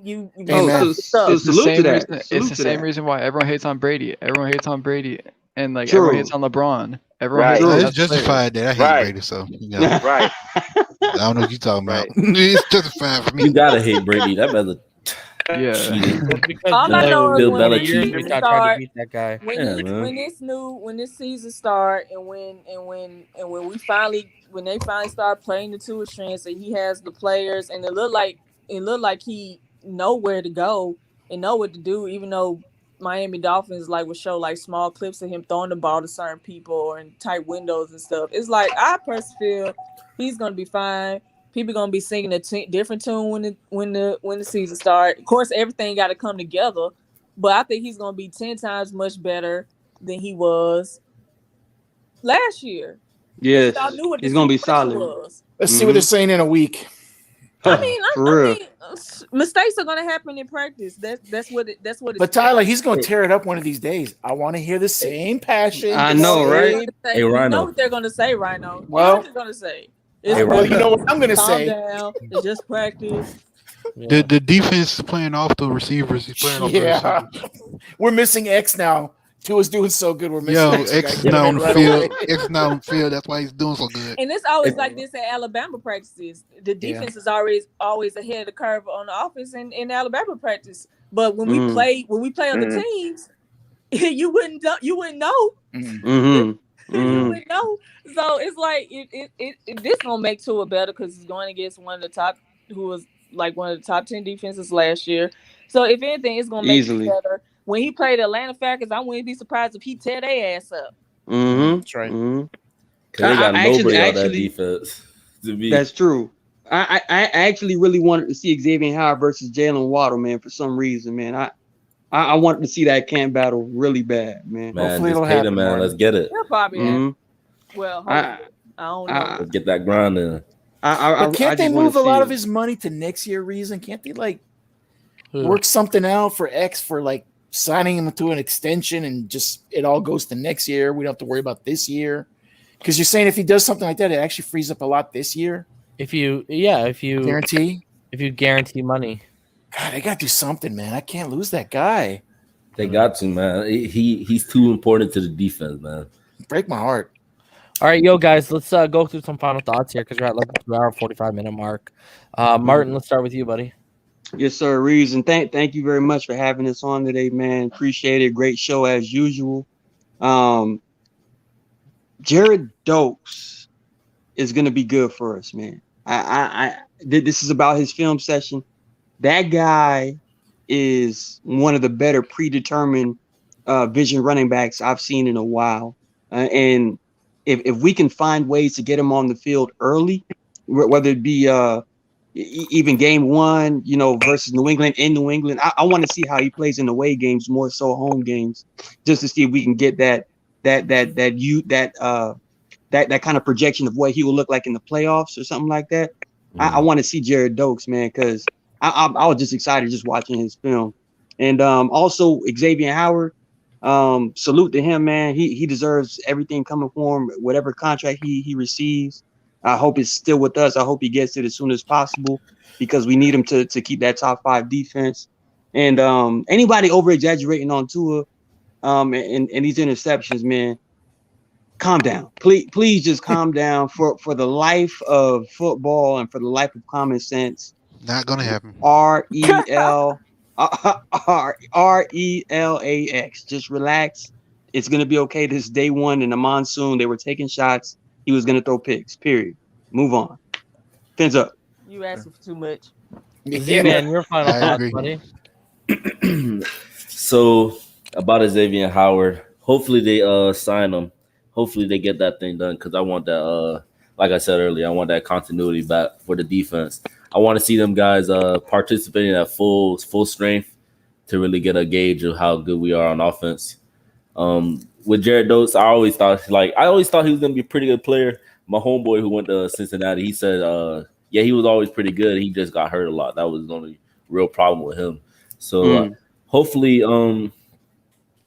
he stay healthy because as long as he stay healthy, the talent's gonna speak for itself, right? And hopefully the O-line pick it up a little bit more and stop being wussies and get right. Pyro, your final thoughts, buddy. My final thoughts is fuck the media, fuck these fans, and thumbs up. Thumbs up. I'm fucking done with you. That was a very Rhino, your final thoughts. Thumbs up. I would just like to endorse Pyro's thoughts. But thank you last night for Nick, man. Honestly, it really was a service to this community, and I hope a lot of people watched it that have a certain opinion and hope they take a moment to just reflect on it. This is a human being. He is trying. He loves this community. He loves his teammates. He loves you, whether you know it or not. And he wants the best for everyone. And thank you guys for bringing another side to that. I really appreciate that show. Like I told you last night, forget the Dolphins, forget Tua, forget all of that. It was a great interview, period. Absolutely. The X thing, it's complicated. 30 for 30, unique. Yeah, really. Flow, like you said, it's unique. I think that's the word he used. It is, and I don't know how they're going to do this, but I think he did in his press conference, even though he said he didn't. I think he did put his foot down as an organization, and they have a lot. They have a lot of reasons to say they were very fair to him, and he has a lot of reasons to say that he outplayed his contract. So it's very interesting. And I'd just like to say, I hope these people that are bashing to it today about some rain, let's see what you guys say in a week. Fins up. Fucking unbelievable. Give it a light drizzle. Let's see how you really do. A light drizzle. Let's see what happens. I know, eh? These guys can throw a ball 10 yards in a light drizzle, but they're out here. Oh, come on, dude! I need darts, damn it! I need dimes. Give me some dimes. Do you know how many people? 60-yard pass, please. Do you know how many people would not have gone to their car in that rain? Right. Let alone go. Oh yeah, they were playing out there. Turn around and got changed. Give me a break. Right. Hey, Irving, your final thoughts, man. Yeah, man. Regarding the film study, the film breakdown of Gerrid Doaks. Surprise, motherfucker. All right. Anyway, sorry, I had to get that out of the way. Anyways, yeah. I mean, he's a big, powerful back, very elusive, quick feet. He moves, quite quick for somebody his size. Great blocker, great pass blocker, soft hands, very athletic guy. And we got a steal in the 7th round. Regarding X, I hope that that he is mature. That he handles with maturity. all I ask him is to be patient. This is going to take time. Brian Flores has shown that he's willing to be flexible and work through some things and stuff like that. So, he deserves it. I mean, he is one of the best corners, or definitely our best corner in franchise history. One of the best corners in the NFL right now. He definitely deserves an incentive. An increase in his guaranteed money. I mean, I know I can understand his frustration that he's the best corner on this team and he's the second highest paid player on his team. So I could understand his frustration. So, regarding Agba and Gesicki, things are looking pretty positive. You guys saw Brian Flores' presser. He's had contact with their representatives, so it looks pretty positive for possible extensions. One last thing on Tua. Guys, don't panic. It's just, his coaches asked him to be aggressive today. They were, implementing new plays from the playbook. They asked him to be aggressive, push the ball down the field, try to fit the ball into tight windows in the worst of conditions, which is going to make him better. People don't understand that, but it's going to make him a much better quarterback, more prepared than than most quarterbacks in this league. So Brian Flores is doing a great job challenging them, making sure they're the most prepared team on the field than their opponents. So that's all I got to say. Don't overreact, people. Give Tua a chance, be patient, and fins up. Amen. Mm-hmm. Crypto, wasting your breath. It feels like Oh boy. Crypto, your final thoughts, buddy. Hey man, I'm just enjoying the show. Glad you had me on, Reason. This whole thing with the interceptions, it's just crazy, silly talk by the community as usual. If he'd have thrown 100 interceptions, the more the merrier, But hey, it is what it is. Like he put in perspective with the other guys, Mahomes and all them. It just would have been the same old story, They just trying to find a way to hate. But I'm just looking forward to the actual games. Mm-hmm. That's when it really matters. Agreed. Definitely. Should I call you Soren or you Dotus? Who is that? Who even is that? What are you talking about? Oh my god! Yeah. Who is that? Soren, your Do final not thoughts. pay attention to the man behind the curtains. Yo, We know it's you, brother. Jig's up. I don't even know who that is. Yo, but Reason, I'm looking at you, bro. This is a great stream. Thanks for having us on. This is a great stream. And I got my eyes on you, boy. Gerrid Doaks is going to ball out. And hopefully X's situation gets resolved. Hopefully they can come to an agreement and fins up. Fins up. And I don't know who you're talking about because that shit ain't me. I got my eyes on you, boy. I got my eye on you. Don't nobody give a damn about your lazy eye around these parks, boy. Go like my rifle. Yeah, killing me. man. Tyler, your final thoughts. Yeah. Yeah, bro. I'm sorry, Tyler. Oh man. Yo, you killing me talking about some F the fans.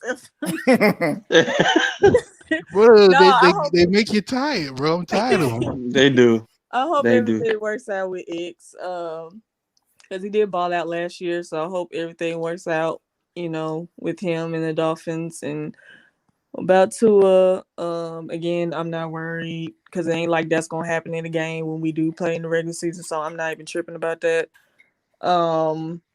Oh yeah, Reason, your interview was freaking awesome. I enjoyed it a lot and very happy for you. You getting your name out there. People actually, taking notice. You ain't playing no games. Keep up the good work. You know what I'm saying? That was a good ass interview though. Yeah, it was. Appreciate it. I enjoyed it a lot. Yeah, he's the man. You're gonna be taking Omar's spot soon, Reason. I hope so. Please. At least Armando. Oh yeah. At least. Hey They man, are about to do Reason for need the to weather report. we need to catch Reason falling asleep at the practice. That would be dope. No, yes, I'll put that up there too. All right, so guys, I'll be back tomorrow night for day 2 minicamp updates, and I'll do the same thing for day 3. So yeah, guys, until tomorrow night, everyone stay happy, healthy, safe, and blessed. And it's fins up all day, every day, baby. Peace.